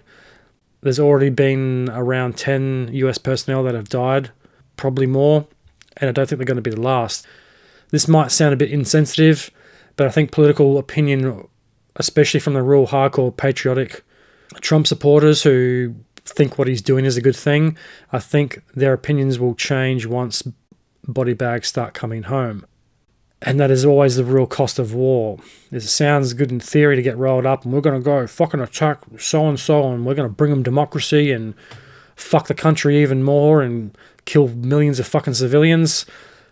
But once the body bags start coming home, reality sets in pretty quick. So let's have a look at Iran's attacks on other countries. In response to the US and Israeli strikes inside its territory, Iran has not confined its retaliation to its own borders. Over the past weeks, Tehran has launched missiles, drones, and other attacks that have hit multiple countries and military targets across the region. Some of those countries were not directly involved in the initial strikes. I have questioned Iran's decision to do that too, because they were attacking countries that didn't have anything to do with it and have always remained pretty neutral. So I don't understand why they would risk conflict with their neighbours if they didn't have anything to do with it. Fair enough, the ones that have backed the US or Israel, you can make the argument that, yeah, maybe there was a preemptive strike of their own to attack them because they were weaker and you could maybe demoralize them a bit easier. But if you're going to go attack Dubai or Abu Dhabi or some of those countries that have a lot of money and could pull together a defense force pretty quickly to come and attack you, doesn't really seem like the smartest thing to do. Because Dubai has enough money, they could pay the Wagner Group to drop what it's doing and become its own private mercenary army and go invade Iran. So it seems like you could have more enemies than you initially started with. Missile and drone attacks on Gulf states. Iran has launched waves of drones and missiles into nations including Saudi Arabia, the United Arab Emirates, Kuwait, Qatar, Iraq and Bahrain. These attacks have caused civilian casualties and infrastructure damage. Gulf officials reported at least 13 civilians were killed and multiple US soldiers killed or wounded as Iranian strikes hit bases and urban centres. Gulf leaders publicly criticised Iran's escalation, with some governments expressing that Tehran's strikes were destabilising and increased regional risk. Gulf officials also complained that the US failed to sufficiently warn or defend them. Interesting. Leaving their interceptor systems depleted against escalating waves of Iranian drones. And apparently those drones are too small to get picked up by a lot of those early warning systems and can slip through the cracks pretty easily. Azerbaijan, a country not directly part of the initial conflict, reported that Iranian drones struck its airport in the Nakhichevan exclave, injuring 4 people. Azerbaijan condemned the attack as a, quote, terrorist strike on civilian infrastructure and summoned the Iranian ambassador in protest. This marked one of the first incidents where an Iranian strike allegedly hit a Caucasus country, raising fears that the conflict was spilling into territories farther from the Gulf. This is complete speculation. I'm not saying any of this is true, but it makes you wonder if these other Gulf countries were attacked or told to stage attacks or something by maybe the US or Benjamin Netanyahu to gain more allies against them. But at the same time, it's also not hard to believe that Iran would do something like this, which is probably the real reason for the attacks. Threats to shipping and the Straits of Hormuz. Iran has openly threatened to block the Strait of Hormuz, a vital global trade route through which 20% of the world's oil flows, if it perceives its economic interests threatened. US forces responded by destroying Iranian mine-laying vessels that were preparing to disrupt navigation in the strait. It's amazing that only 20% of the world's oil flows through the strait, yet the global oil price spikes so quickly. I know in Australia the actual petrol stations have been price gouging. They've been putting the price of petrol up even though they've already paid for that petrol before the price of oil went up. So they're being extra cunty because they've already paid for that oil and it's already in the country. So therefore there's no extra fuel costs required in getting trucks to have to drive to a petrol station to fill it up. It's already there and it's already being brought by these stations. And it's part of the weekly fuel run. So the fact that they've put the prices up already just means they're price gouging. They have no respect for the Australian consumer and they do not give a fuck about their customers. So let's go back before Operation Epic Fuckery began. Why are the United States and other Western powers so obsessed with Iran? What did Iran do previously that has drawn so much backlash from the US? To understand why the United States and other Western powers have considered Iran a strategic problem over decades, it's important to look at Iran's past military interventions, support for proxy forces, and actions that have triggered sanctions or conflict. Now, this isn't about trying to assign any type of moral equivalence or virtue to either side. It's about documenting historically observed Iranian behavior and the consequences that it has had. Probably the biggest backlash Iran has copped from the Western world is its proxy wars and militia support. One of the clearest reasons for US opposition to Iran over decades is Tehran's systematic backing of armed groups across the Middle East. This support for militia and proxy groups goes back a fair way, the first of which being in Iraq. After the 2003 US invasion of Iraq, Iran expanded influence by supporting Shia militias such as Kataibi, however that's pronounced, Hezbollah, and Ashaibi Alal al-Haq, however that's pronounced. These groups were funded, trained, and equipped by Iran and frequently attacked the US and coalition forces, firing rockets, drones, and IEDs that killed and wounded American troops. Okay, valid points. In Syria, from 2011 onward, Iran deployed the IRGC and allied forces to defend Bashar al-Assad's regime in the Syrian civil war. Tehran built or supported bases there, used Syria as a conduit to arm Hezbollah in Lebanon, and helped sustain Assad's forces, contributing to one of the deadliest conflicts of the 21st century. Lebanon and Hezbollah.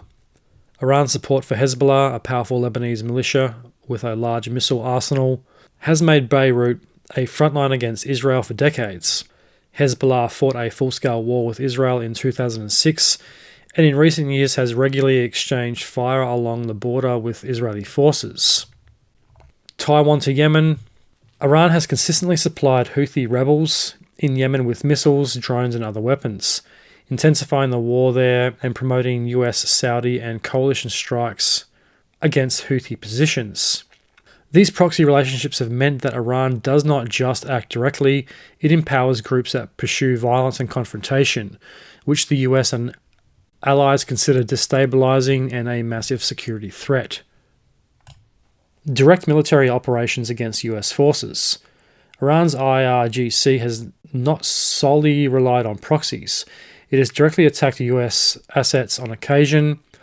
One notable instance was Operation Marta Soleimani on January 8, 2020, when Iran launched over a dozen ballistic missiles at US bases in Iraq in retaliation for the killing of Iranian General Qasem Soleimani. Hundreds of US troops were wounded in the strike, a rare direct Iran attack on US forces. This episode was widely cited by US policymakers as evidence that Iran could and would strike American interests in the Middle East. Interesting. But once again, Iran doesn't look like it is outrightly attacking. It is attacking in retaliation to the death of General Soleimani. I'm not siding with Iran or giving them a pass by any means, because as we just saw, their support for militia groups and proxy wars, they're basically indirectly attacking the US by funding these other groups and arming them and kind of standing back and saying, oh, well, it's not us that's doing it, it's this other group. So that is pretty cunty in its own right. But if Operation Marta Soleimani is the only evidence and only attack where Iran's IRGC is directly involved in attacking the US, I'm not sure that's the best example. It still doesn't make it any better, but I'm not sure I buy all the hype around they're only weeks away from weapons-grade enrichment and they will attack us with missiles given the chance, because historically that's not really Iran's style. Iran would rather indirectly attack through proxy groups and militias rather than a full-on attack. And the only instance where Iran actually attacks through the IRGC is in retaliation for the death of the general. Diplomatic and civil disruptions.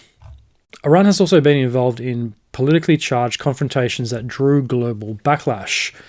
In 2011, a mob of Iranian protesters stormed the British embassy in Tehran, vandalized the compound and took sensitive documents, an act condemned internationally and damaging to Iran's diplomatic relations. And look, Iran's not perfect. The Iranian regime is corrupt. It's evil, and it is a good thing on one hand that things are changing, because they have had a pretty fragmented history. I'm just not sure Iran is the biggest global threat to the Western world, no matter how much Israel or the US tries to spin it. I think there are much more damaging factors to Western homeland security that are domestically based than externally based in the faraway regions of the Middle East, such as the woke movement, this poisonous communist ideology and rhetoric that has been resurfacing in Western politics for the last decade. The lies told by political groups and governments to control its population, such as the bullshit about net zero, get the jab or you don't get to work, all that kind of crap. I think that's far more damaging in the immediate short term to Western ideology and democracy than the Iranian regime. Maybe you have a different point of view, but to me, I just don't think they're the biggest threat out there. I think it's a bigger threat that the Western world is being led into another Middle Eastern war that will have massive ramifications for the West. It has massive financial ramifications for the long term because financially America is not doing that well from what I hear and from what I've seen on news reports. It will render itself broke in a few years because the whole democratic governmental system is so corrupt and rotten to the core, it can't be saved. And the same thing is happening in Australia. In 10 years' time, we are going to be fucked.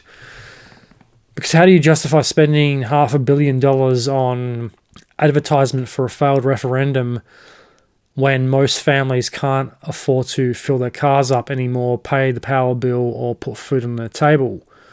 Apparently 1 in 6 adults in Australia is choosing to only eat one meal a day because they are trying to save money because they can't afford it. It's gotten to the point where you can just work as many hours as you like and you'll never get on top of things. The whole system is rotten to the core, and I believe it is in this weird transition time where people are seeing through the bullshit and the system's a couple of years away, maybe 10 to 20 years from completely collapsing. That's just my prediction. So now we come down to the nuclear programs and sanctions. Is there any truth to these nuclear programs? Iran's long-running nuclear program has been a central source of tension. For years, Tehran pursued uranium enrichment that Western powers feared could lead to a nuclear weapon.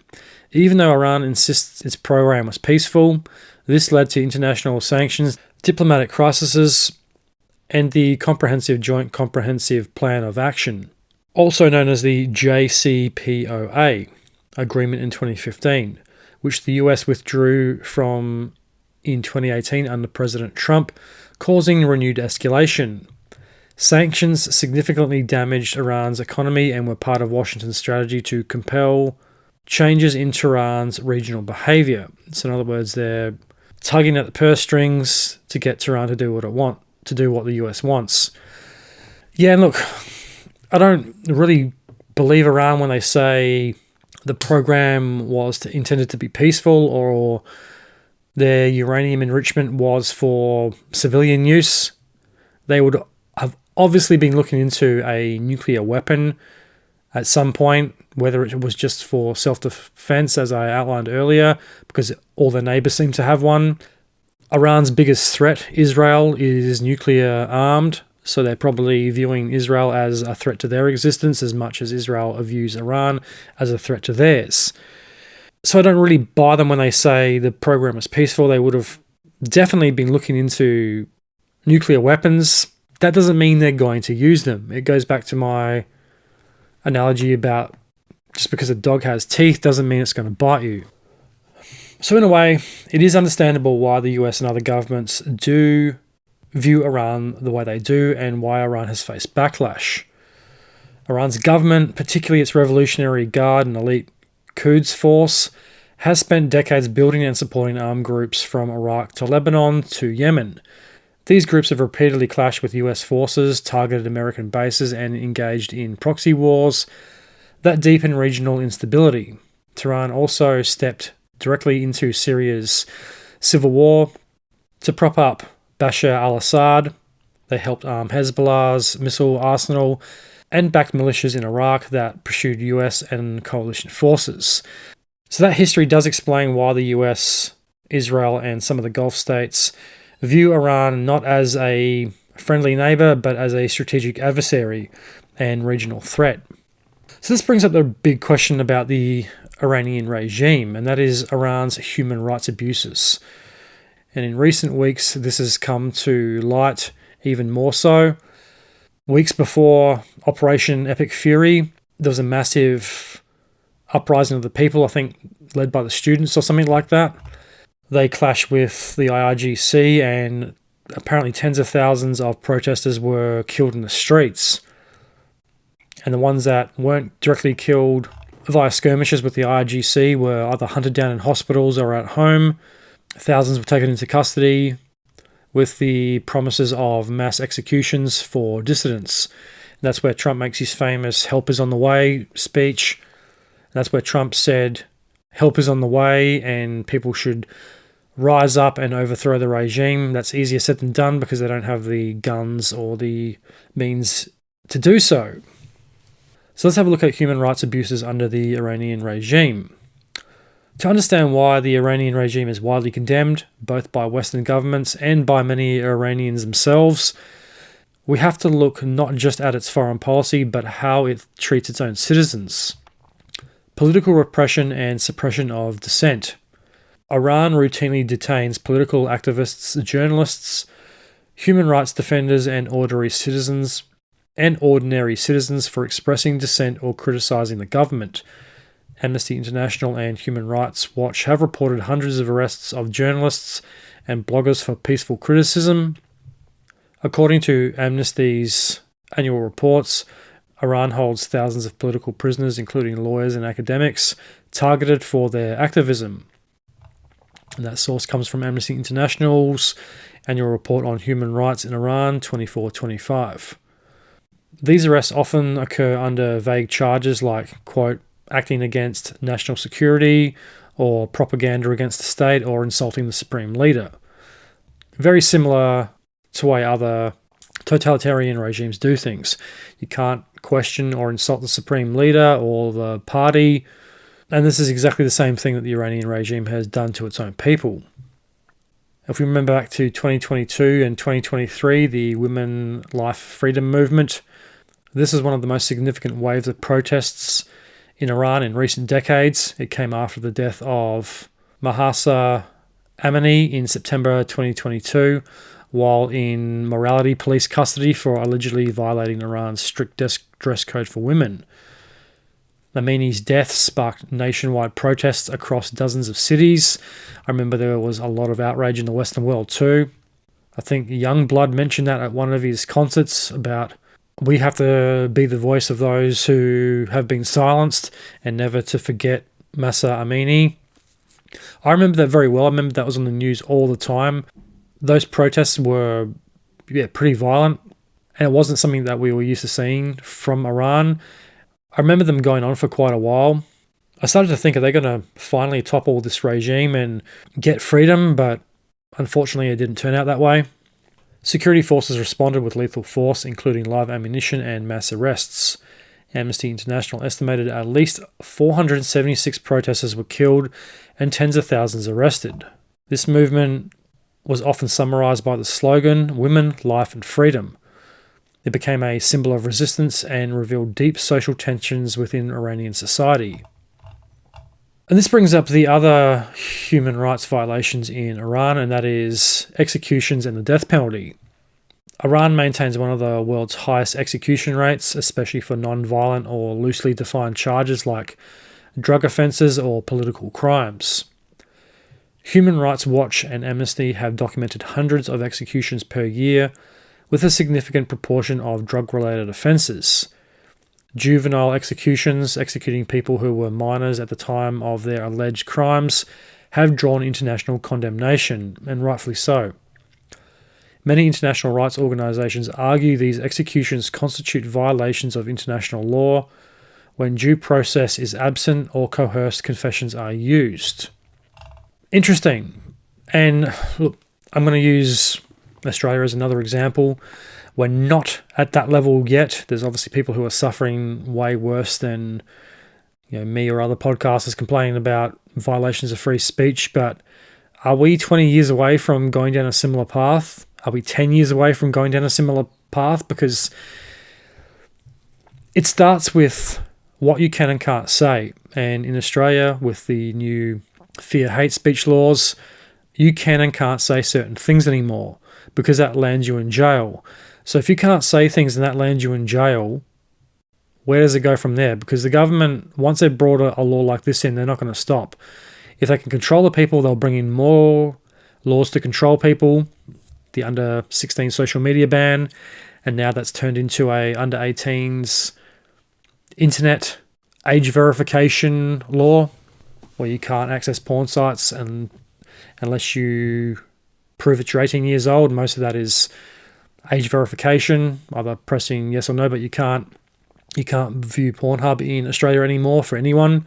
They've completely removed it from Australian consumers. So what's next? If you're making laws on what you can and can't see online, and yeah, look, I think some of the internet probably does need to be censored because a lot of it is sick and depraved. But at the same time, how can you deny access to young people for social media? And look, you can make the argument, yes, it needs to happen because it has had a detrimental effect on some people. But as I mentioned on the episode where I covered the under 16 social media ban, is the government just trying to control a narrative to create a future voter? And now with this 18 age verification, are we going to have to use facial scans to prove how old we are because age verification is easy to get around? Does that lead to digital ID? Does digital ID lead to social scoring? Does social scoring lead to super jails? Do super jails lead to death camps? Where does it end? Because we know where it starts. The real question is, where does this type of policy lead us? And history has taught us, once you start silencing free speech and controlling what people can and can't say and thought crime, things usually don't get better. They get 100 times worse. And then you end up with a society like the Bolshevik Revolution and communism or the Soviet Union, where millions of people are killed because they went against the government narrative. Treatment of women and religious minorities. Women's rights under the regime. Iran's legal code mandates strict gender control. Mandatory dress code enforced by morality police. That is so fucked up to think about. Iran actually has a morality police. Imagine if they were walking around any beach in Australia, they'd be fucking horrified. There was a debate on the news recently at some beach in Sydney. Should they ban women wearing G-strings on the beach? I can only imagine what the morality police would think of that. The G-string ban was individual too. Some people were for it, some people were against it. Look, if it's going to be a family beach, yeah, maybe don't dress in your most slutty fucking swimming attire. Maybe keep things a bit more family orientated. But if it's a trendy young people's beach that not a lot of families go to, then yeah, go at it. Wear whatever you like. At this point, Australia is still somewhat of a free country, so if the government can't tell you how to dress or what to wear at the beach, then I guess we have it better than most countries on earth. Severe restrictions on women's participation in public life. Certain professions and legal rights in marriage and divorce. Penalties including fines, flogging, imprisonment for violations. These policies have been a central grievance in protests and a consistent target of international human rights advocacy. Religions and ethnic minorities. Iran has faced repeated criticism for discrimination against minorities, including Baha'is,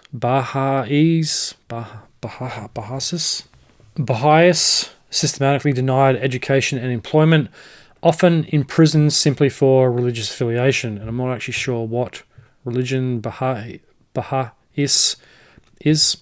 Kurds, Baluchis, and Azizis. Ethnic minorities facing discrimination and in education, policing, and regional investment. Christians and other religious minorities. Harassment and detention for participating religion outside of sanctioned contexts.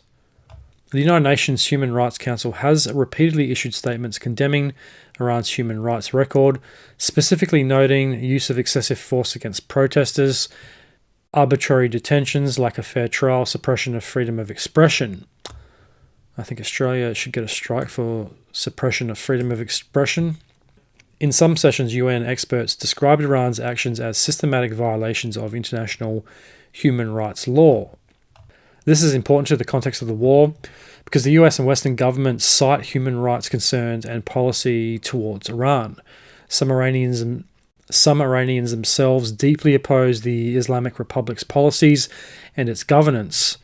Regional instability isn't just military, it's tied to internal repression and social fracture. This is a quote from Human Rights Watch. Iran cannot be understood only as a foreign policy threat. Its domestic oppression fuels resentment, destabilizes society, and drives waves of emigration and protest. And obviously then I wasn't criticizing the Iranian people, I was criticizing the Iranian government.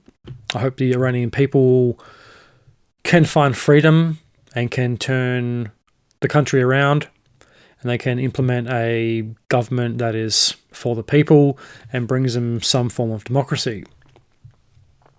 It's important for us to look beyond battlefields and firepower and also examine the Iranian government's record within its own borders, because this is part of why Tehran is isolated diplomatically and why many Iranians themselves have protested against their own government. From brutal crackdowns on the women life freedom movement that cost hundreds of lives, to some of the world's highest execution rates, to discrimination against religious minorities, Iran's regime has a documented record of human rights abuses that the United Nations, Amnesty International, Human Rights Watch, and other credible bodies have all condemned repeatedly. So is that justification for the strikes? But at the same time, a lot of Iranians have died as a result of these strikes. So it's not always about targeting military infrastructure, because civilians will get caught up in it as well. And that's what has happened here. Are the families of the people who are affected by the US-Israeli strikes, are they going to be sympathetic towards the US and Israel, or is it going to create another batch of terrorists or freedom fighters? I guess only time will tell. Because if your family's been killed in a US airstrike, you're probably going to have a pretty strong hatred for the US and will probably want revenge on them. Now we come down to my favourite part of the show: conspiracies, motives, and global payoffs. There's a lot of conspiracy theories surrounding Operation Epic Fury. Everything to the real reasons the war's being fought, the Epstein files, the petrodollar, secret political agendas being pushed, and everything else in between.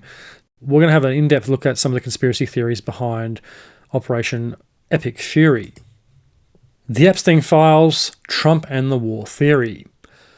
So one of the most talked about conspiracy angles online is the idea that the US-Iran war is a distraction from the Epstein files, or that someone is using these files to coerce political behavior.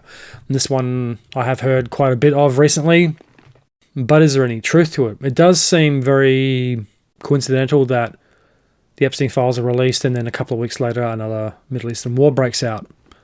So if you were a conspiracy theorist, you could be forgiven for viewing things that way. So this is what we actually know from verified sources about the Epstein files. In January 2026, the US Department of Justice released about 3.5 million pages of Epstein-related documents under the Epstein Files Transparency Act, including emails, images, videos, and communications. And if you've looked at them, you've probably seen some of those really fucking weird and disturbing emails, as well as some pictures, most famously of Prince Andrew and trafficking victims, or Bill Gates and trafficking victims, allegedly, and Bill Clinton in a spa with trafficking victims, allegedly. It's pretty weird. I don't know what to make of a lot of them. A lot of them seems pretty mundane, day-to-day kind of inventory stuff, but then some of them are really fucking weird, like the jerky ones.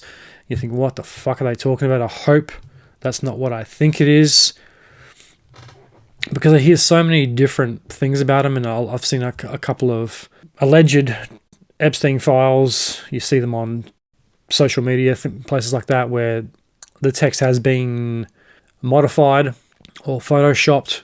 So it's hard to believe everything I hear about them online. I do have to go and look it up myself. I like the social media clips with the file reference numbers in them, so you can go look that up afterwards.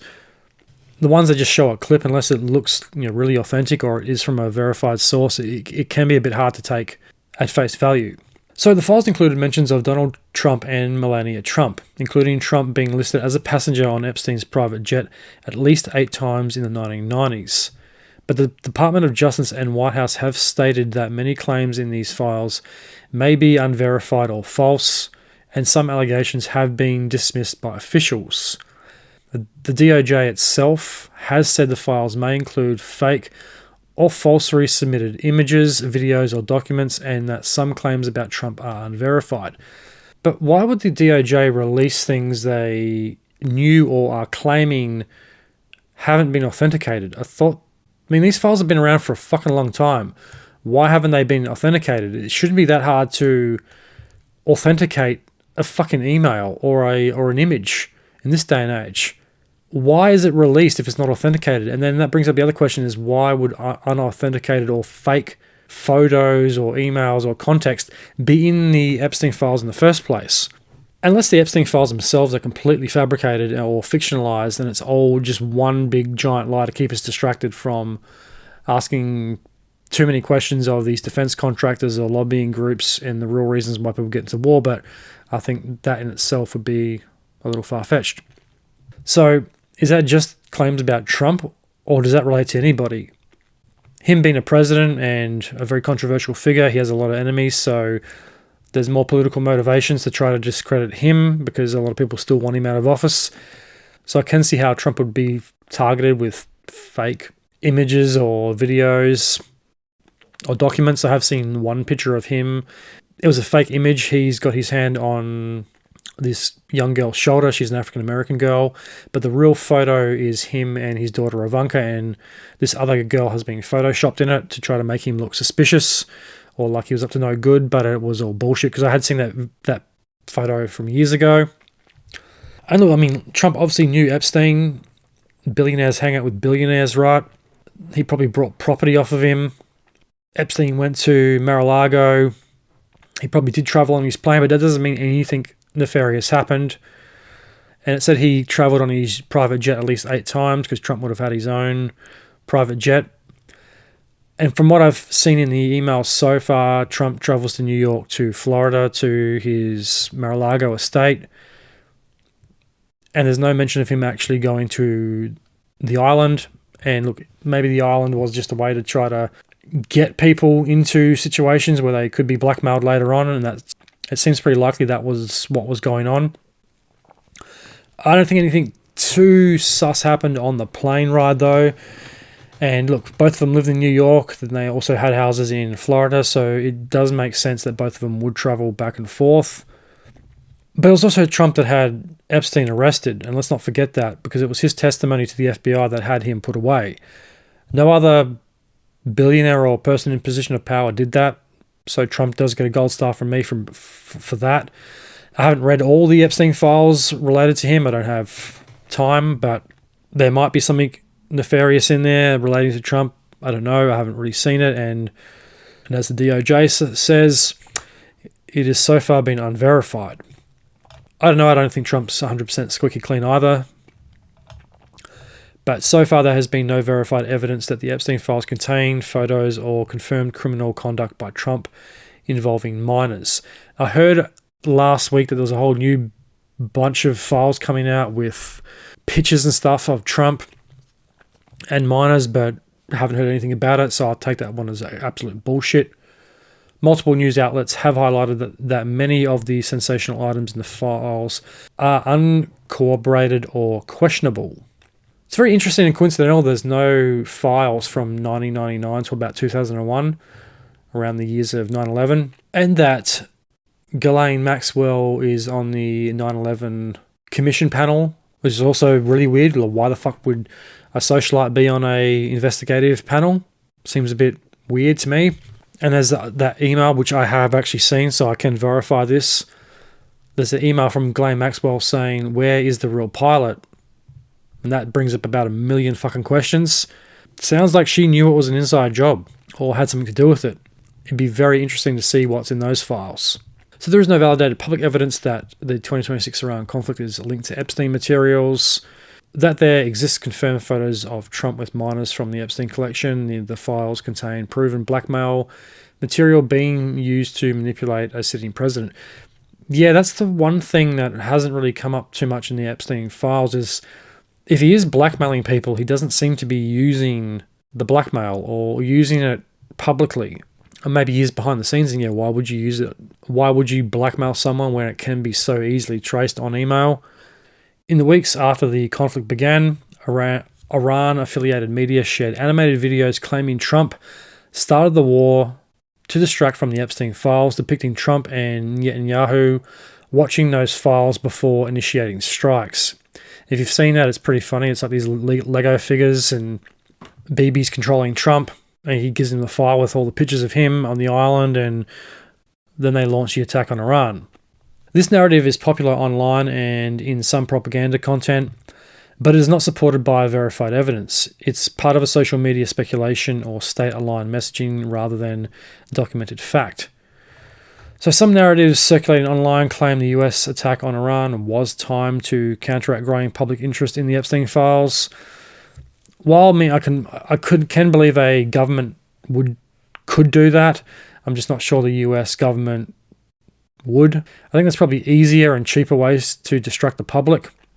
While the files were recently released and contain a lot of material about high-profile individuals, there is currently no verified proof linking the war's timing to those documents.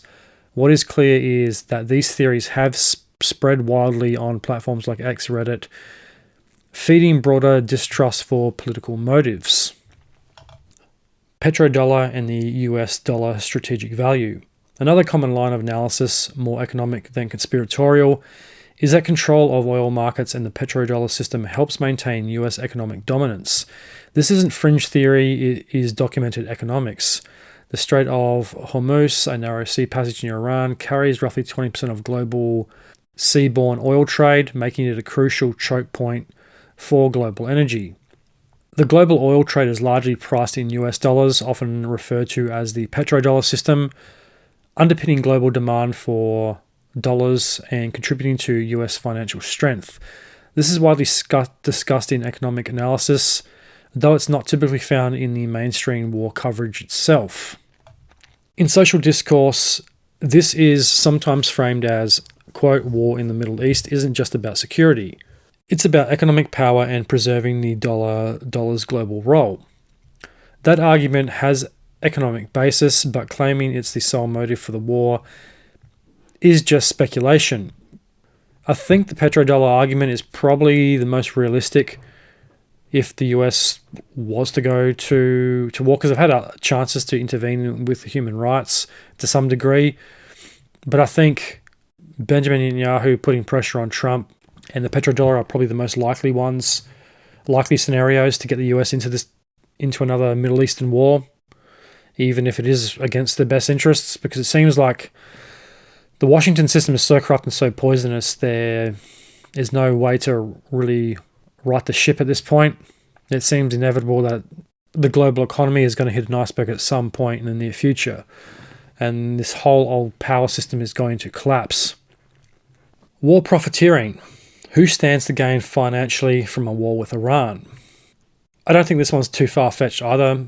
There's always been war profiteering in every war since day one, and I don't think this one's any different. If the war in Iraq and Afghanistan and later the war in Ukraine are anything to go by, it's always defense contractors that make the big bucks and profit from any type of war, as well as the war hawks in Washington. Multiple defense companies have seen stock surges since Operation Epic Fury began, and analysts identify them as likely to benefit from increased military spending. I think that one's pretty obvious. So the key defense contractors are Lockheed Martin, rising stock value, and expanded production contracts, including THAAD and the F-35 systems.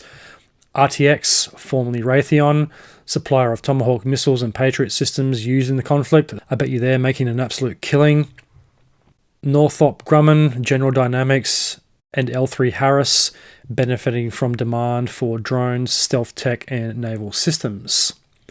AeroVironment, drone producer seeing significant investor interest amid conflict-driven demand. Yeah, it's so fucked that people do make money off of war, but I guess someone has to supply the bullets and the bombs. Now, I thought the US military would have its own government factories for making Tomahawk missiles and Patriot systems, But that doesn't seem to be the case. I guess planes are a little different because I guess the technology and research comes mainly from the private sector. And I guess the government can only justify defense spending on so many planes, where a defense contractor can get funded and have a bit more motivation to create future jets or smart bombs or whatever. Besides the defense contractors, there are other parties that stand to profit from the war, mainly the oil and energy firms. Higher oil prices resulting from the conflict can benefit producers. ExxonMobil and Chevron, higher prices and distributed competition often translate to increased revenues during periods of energy volatility. Yeah, and all the petroleum and all the oil companies would be making an absolute fucking killing with the price of petrol globally. And oil, it went from $88 a barrel to like 100 and something, then 110, down again to like $90 a barrel, back to 120. Analysts note defense and energy sectors tend to outperform in times of geopolitical instability, while travel, leisure, and consumer goods lag. And I wonder why that is. Because no one can afford to fucking go overseas and travel, and they can barely afford to buy groceries. So these fucking pricks raking in billions of dollars from the war, profiting from death, get richer while everybody else gets poorer and more stressed out.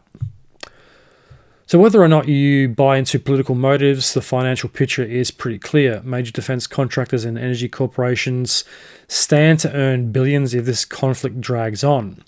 That's not speculation, that's the market reacting in real time. And if the previous two 20-year wars are anything to go by, the defense contractors will want this war to go on for a very long time because they can make billions, if not trillions of fucking dollars. I think it's more likely they're probably going to make trillions of dollars for the foreseeable future, because you think about it, since 2003, it's been a constant cycle of war, major and minor wars all around the globe. They haven't stopped. It doesn't seem like we're getting peaceful. It seems like there's more conflicts.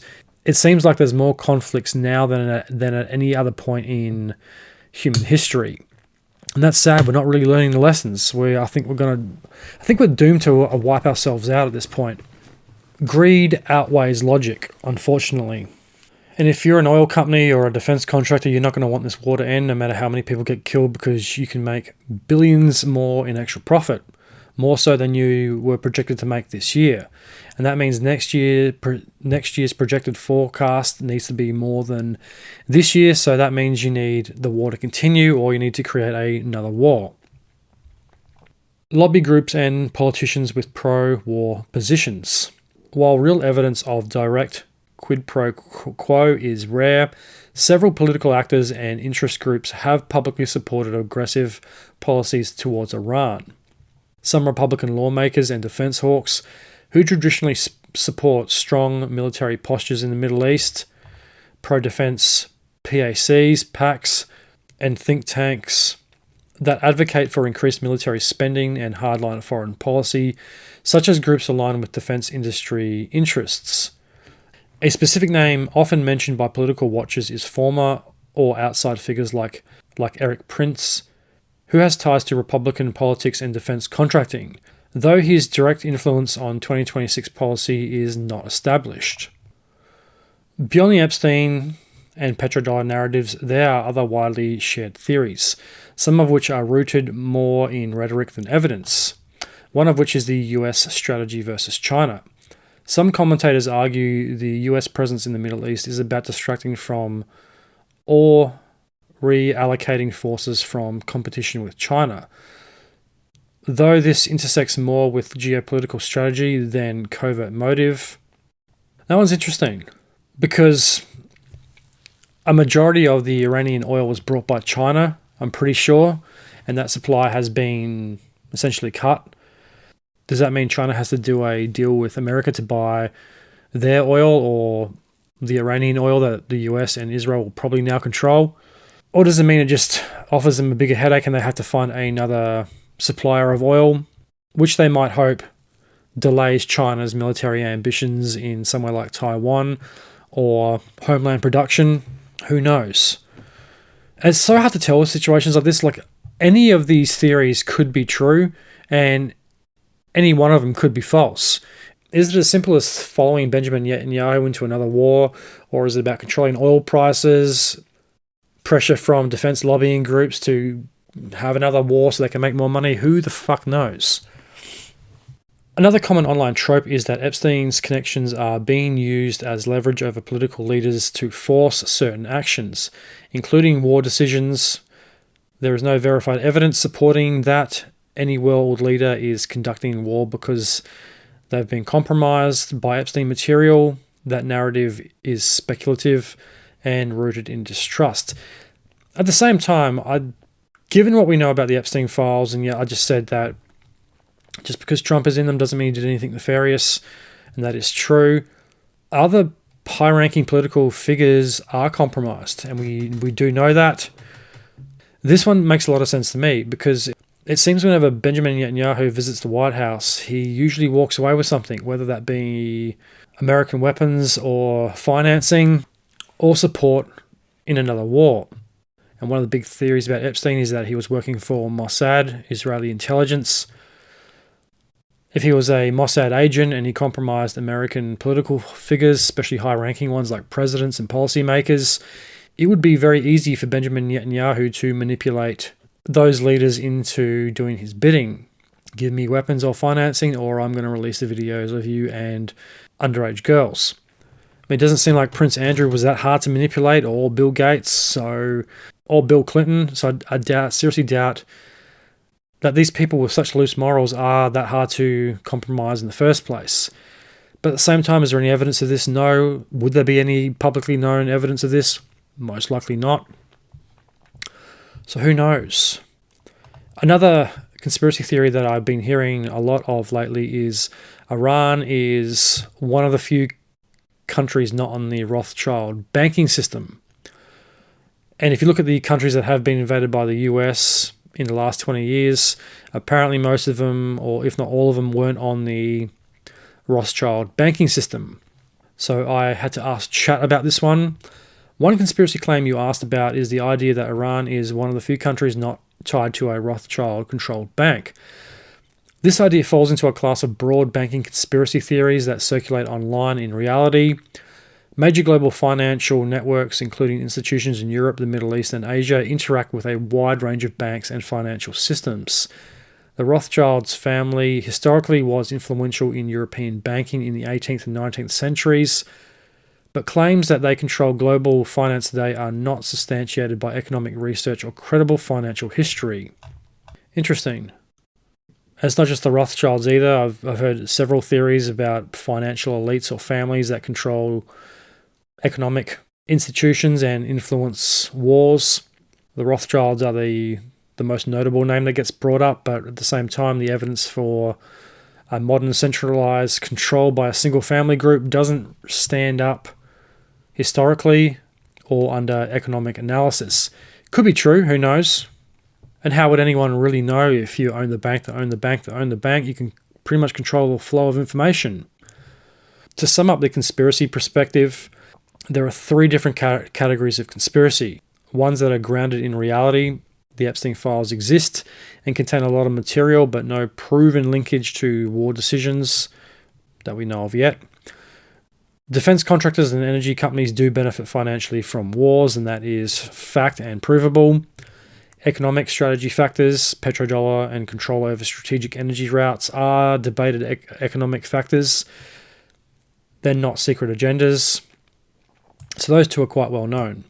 The third category is online speculation. Various fringe theories, war as a distraction from files, blackmail or elite banking control are circulating but not backed by verified evidence.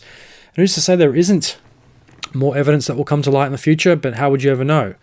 Because so far, a lot of people who have discounted or discredited conspiracy theories have been proven wrong, because I've talked to so many people over the last couple of years that, there's no such thing as a pedophile island where some elite billionaire was trying to manipulate other billionaires into compromising positions so he could blackmail them later on.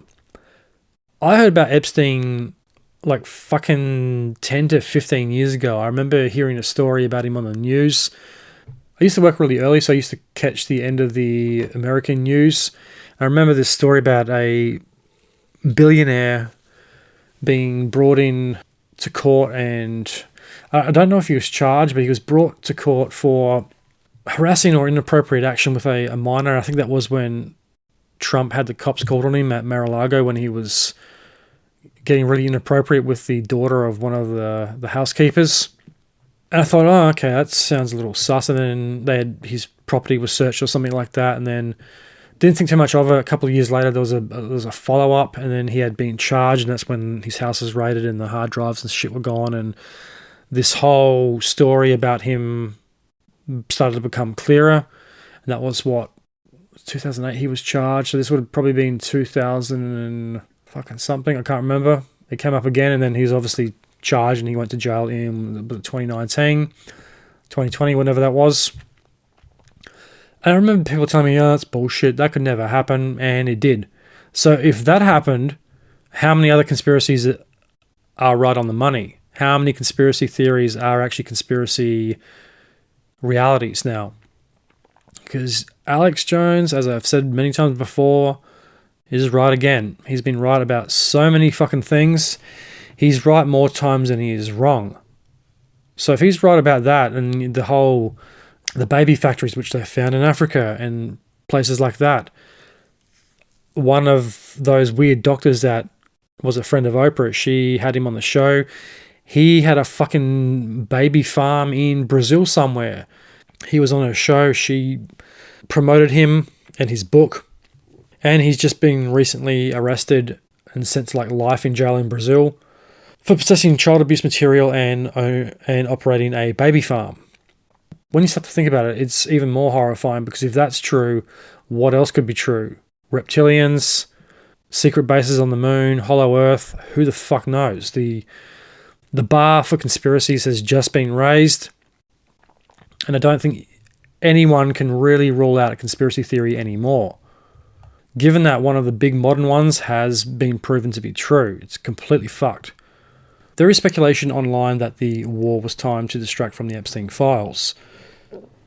That theory has no verified evidence, but it's worth noting why people are inclined to believe it, because there is widespread distrust of political elites and war motives in general, and rightfully so. I mean, certain political figures have been shown to do some truly horrific things, so it's only natural that the people would distrust them. When you have Bill Clinton in a fucking bathtub in a spa smoking a cigar with a topless underage fucking trafficking victim next to him, it really brings the moral credibility of these so-called quote-unquote leaders into light. And you look at how much they crave and are swayed by power. It's fucking disturbing. Even Anthony Albanese, who is a very small power player on the global scale of things, look how he changed. He was for the people a couple of years ago. Now he's just gone full corporate. He's all about big business. The Labor Party was always about the people, or mostly. It was the Liberals that were for big business. And what's happened in Australian politics is what I've been saying for years. Liberal and Labor are the same fucking entity. They're two sides of the same coin. Big business got to both of them. Out of all the conspiracy theories, pressure on the president is the one that sticks in my mind the most. And it's something I've been thinking about a lot of over the past couple of days. How can a president be pressured into war? Especially a president that has been such a vocal opponent against war and has gone on the record and said, I don't start wars, I stop them. How does a guy like that go from being against the war to starting another one? So even a president who publicly opposes conflict, like Trump repeatedly said he did in early 2026, he operates within a system designed to encourage decisive action in crises. Some of the factors include national security advisors. They provide threat assessments and quote-unquote worst-case scenarios. Defense Department leadership recommends courses of action, sometimes emphasizing urgency. Then you have pressure from the intelligence community that controls what information reaches the Oval Office. So if the buck stops with them. If the intelligence community frames something as urgent or a volatile situation, they'll present that information in the narrative light that they want the president to see it in. Congressional and public pressure, resolutions, public opinion, and media narratives can shape decisions. Allies and lobby groups, especially those tied to regional partners or the defense industry, they advocate for certain outcomes. Quote, a president may personally oppose war, but when the threat is framed as immediate and catastrophic, and the political and financial incentives align, hesitation can be politically costly. Historical precedents. So what are some historical precedents where a president has been pressured? Organizations like AIPAC, American Israel Public Affairs Committee, pro-Israel policy forums, and PACs have historically pushed for strong US postures against Iranian military and nuclear capabilities. Then you have the defense industry lobbyists or the military-industrial complex. Companies that benefit financially from war, Lockheed Martin, Raytheon, now known as RTX, General Dynamics, Northrop Grumman, aren't pulling strings in any literal sense, but they fund lobbyists and political campaigns that favour defence spending increases. Interesting. Example, Congress members who receive high defence industry PAC contributions are statistically more likely to endorse aggressive foreign policy positions. I wonder what American politics would be like if they banned all lobbying group donations. You might see a different version of democracy. Domestic political considerations. Leaders sometimes shift towards military action in times of political weakness or distraction. This doesn't mean war is merely a distraction, but wars frequently become useful political salience because they rally patriotic sentiment, shift media focus, distract from domestic scandals or economic issues. Look at 9/11. Stop looking at who, how, what brought down the Twin Towers and start getting everybody on side, aligning them patriotically, and then say, well, we're going to go invade two countries. It's the war on terror. We're going to win. And then everyone's focused on the war and not on the scientific aspects or anomalies of 9/11. Because I remember a couple of years ago, that was still very touchy ground. A lot of people got very sensitive about that. And now it seems like a lot more people are much more open to that being a conspiracy or an inside job, where that was really taboo a couple of years ago. I was talking about that fucking ages ago. I had an ex who was American, and she got a bit upset when I brought it up, so I didn't really go too much into it with her, but that's one I've been thinking about for a long time. Is it an inside job? And it kind of is looking like it might have been, and it's something I really want to cover on the podcast at some point. If we all remember the Clinton-Lewinsky affair in the Oval Office, what did he do? He was getting a lot of heat for essentially banging his secretary in the Oval Office. A few weeks later, he authorizes the bombing of Kosovo or Serbia or somewhere like that and takes the focus off of him. Even though he isn't technically starting a war, he is using conflict as a distraction. And that's unsurprising because it was Mr. Clinton who was involved in that. And given everything we know about that fucking sicko in the Epstein files, that doesn't really surprise me. Inside the White House, decision makers also look at polling data on public perceptions of leadership strength, election timetables, internal pressures from advisors, arguing that inaction could be perceived as weakness. Yeah, it's all about the strength and weakness projections. Sometimes it's stronger to stand up to these people and say, no, I'm not going to commit lives, innocent lives, to a war that is not our own, into a conflict that has nothing to do with us. It takes more guts to stand up than it does just to go with the narrative, because these people don't give a fuck about human life and how many people are going to be killed in these wars. And that goes into the Trump theory that he started the Iran conflict to distract from the Epstein documents. To enter a war, or where a president who has been historically anti-war has gotten the US involved in a war. There have been several notable US presidents that have faced pressure to enter or escalate wars, showing that even chief executives often act under layered influences. Lyndon B. Johnson, Vietnam. He entered and escalated the Vietnam War amid pressures from military advisors, Cold War fears, and political imperatives to appear strong against communism. Now, this one we all remember. George W. Bush in Iraq. The post 9/11 environment and intelligence briefings about weapons of mass destruction pushed the administration toward war, despite later revelations that intelligence was flawed or overstated. And where did that information about weapons of mass destruction come from? Woodrow Wilson, World War I, initially campaigned on keeping the US out of the war, but entered after submarine attacks and mounting political pressure from pro-Allied voices. And if you want more information on that, you can listen to A History of Bioweapons, World War I. I cover some of those submarine attacks in those episodes and why the US was drawn into World War I due to the German sabotage plots. Harry Truman, Korean War, responded to rapid North Korean invasion under UN and military pressure. Congress gave broad support for action despite no formal war declaration. History shows that presidents rarely operate in a vacuum. Multiple advisors, allies, and global events converge to influence the decision to go to war, sometimes against personal preference. Now, what's happening with the conflict in Iran definitely draws some strong parallels to the war in Iraq and Afghanistan. The current conflict draws some striking similarities, the justification framing being one of them. Iraq was sold as, quote, Operation Iraqi Freedom, yet the reality on the ground didn't quite match the rhetoric. In Iran, the messaging emphasizes security and regional stability. Long-term planning issues, as with Afghanistan, rapid initial strikes can escalate into protracted engagements with unpredictable costs. Civilian toll, like Iraq and Afghanistan, attacks in urban or civilian-heavy areas result in high collateral damage, fueling anti-US sentiment and insurgency. Defense and energy sector interests.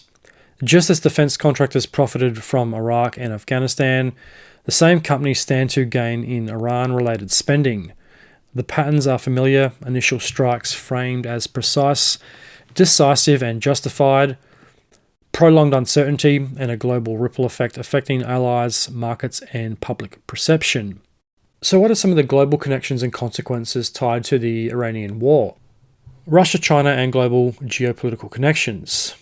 Russia has been allied with Iran strategically for years, especially in Syria.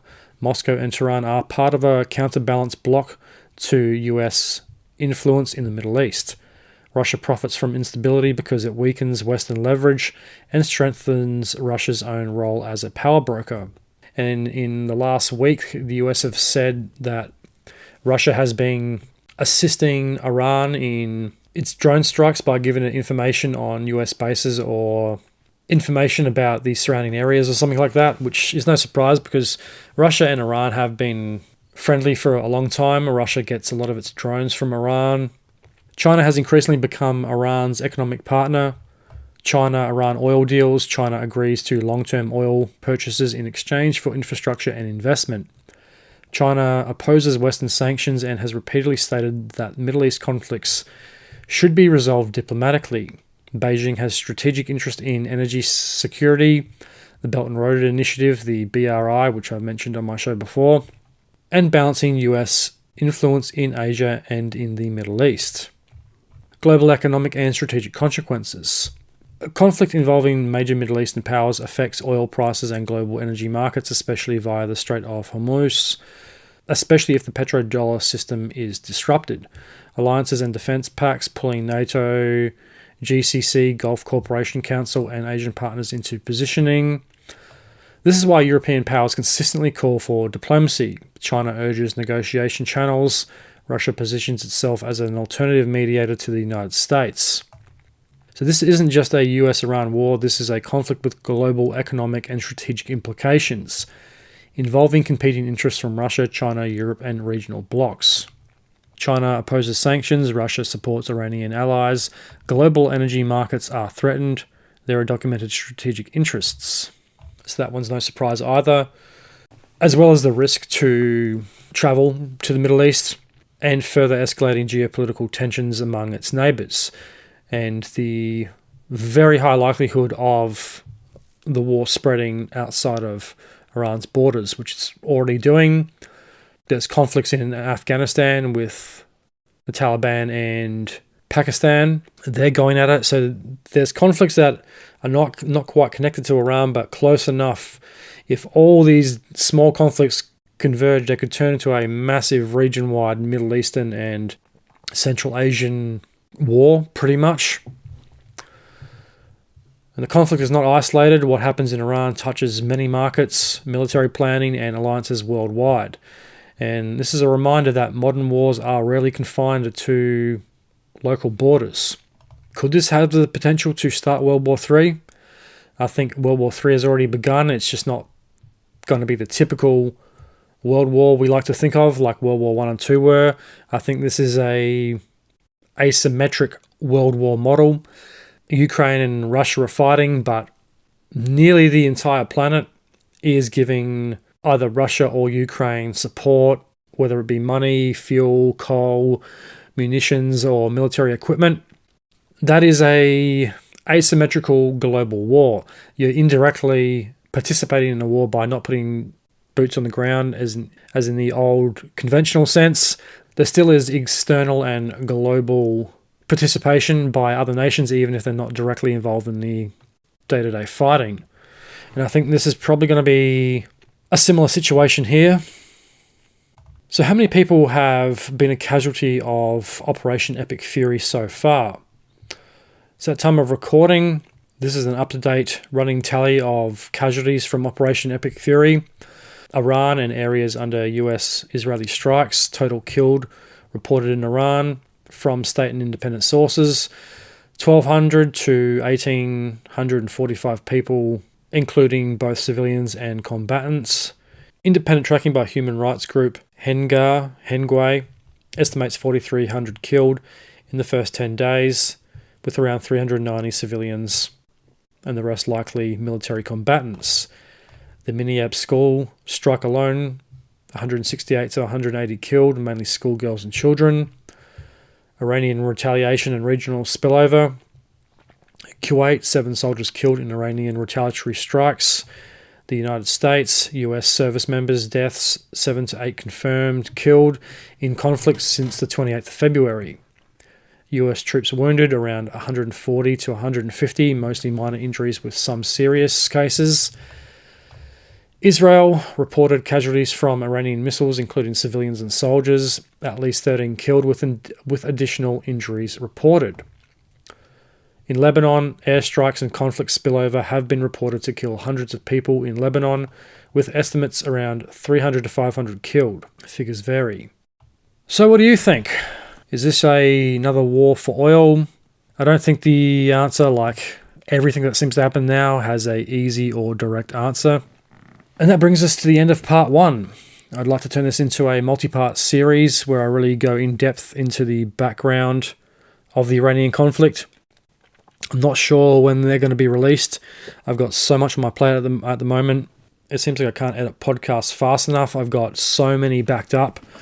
I'm trying to get them out as quickly as possible, but it's tough when you're a one-man show.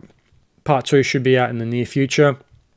If you'd like to support the Truth Tank, there's a couple of things you can do. You can head on over to the Facebook and Instagram page, give them a follow and a like. If you really want to support the Truth Tank, you can head on over to Buy Me a Coffee and buy me a coffee. You can make a one-off donation to support the Truth Tank, or you can make a reoccurring monthly payment. Every dollar helps fuel the Truth Tank. It's greatly appreciated by me. Even if you just make a one-off donation, if you like what I'm doing and you want to support the show and see it grow, times are fucking tough at the moment. You can find all the information on Instagram. The post is pinned to the top of the page. The link is in the bio and in the show notes. You can check out the new revamped Truth Tank store. I have left Etsy. The official Truth Tank shop is now on Spring. It has its own dedicated website and landing page you can purchase directly from. You can download and listen to your favorite episodes of the Truth Tank on Apple Podcasts, Spotify, YouTube, iHeartRadio, Castbox, Pandora, Podbean, Amazon Music, Audible, or wherever else you get podcasts from. Tell your friends, tell your family, tell anyone you think might like the show. Help spread it around and get the Truth Tank out there. If you're enjoying the show, why don't you leave a 5-star rating and review? Every review helps the show grow and get found, and I could really use a few more reviews at the moment. And I'll be back in the next couple of weeks with a brand new show. But until then, I'm a Tank. This is the truth. Truth to tell.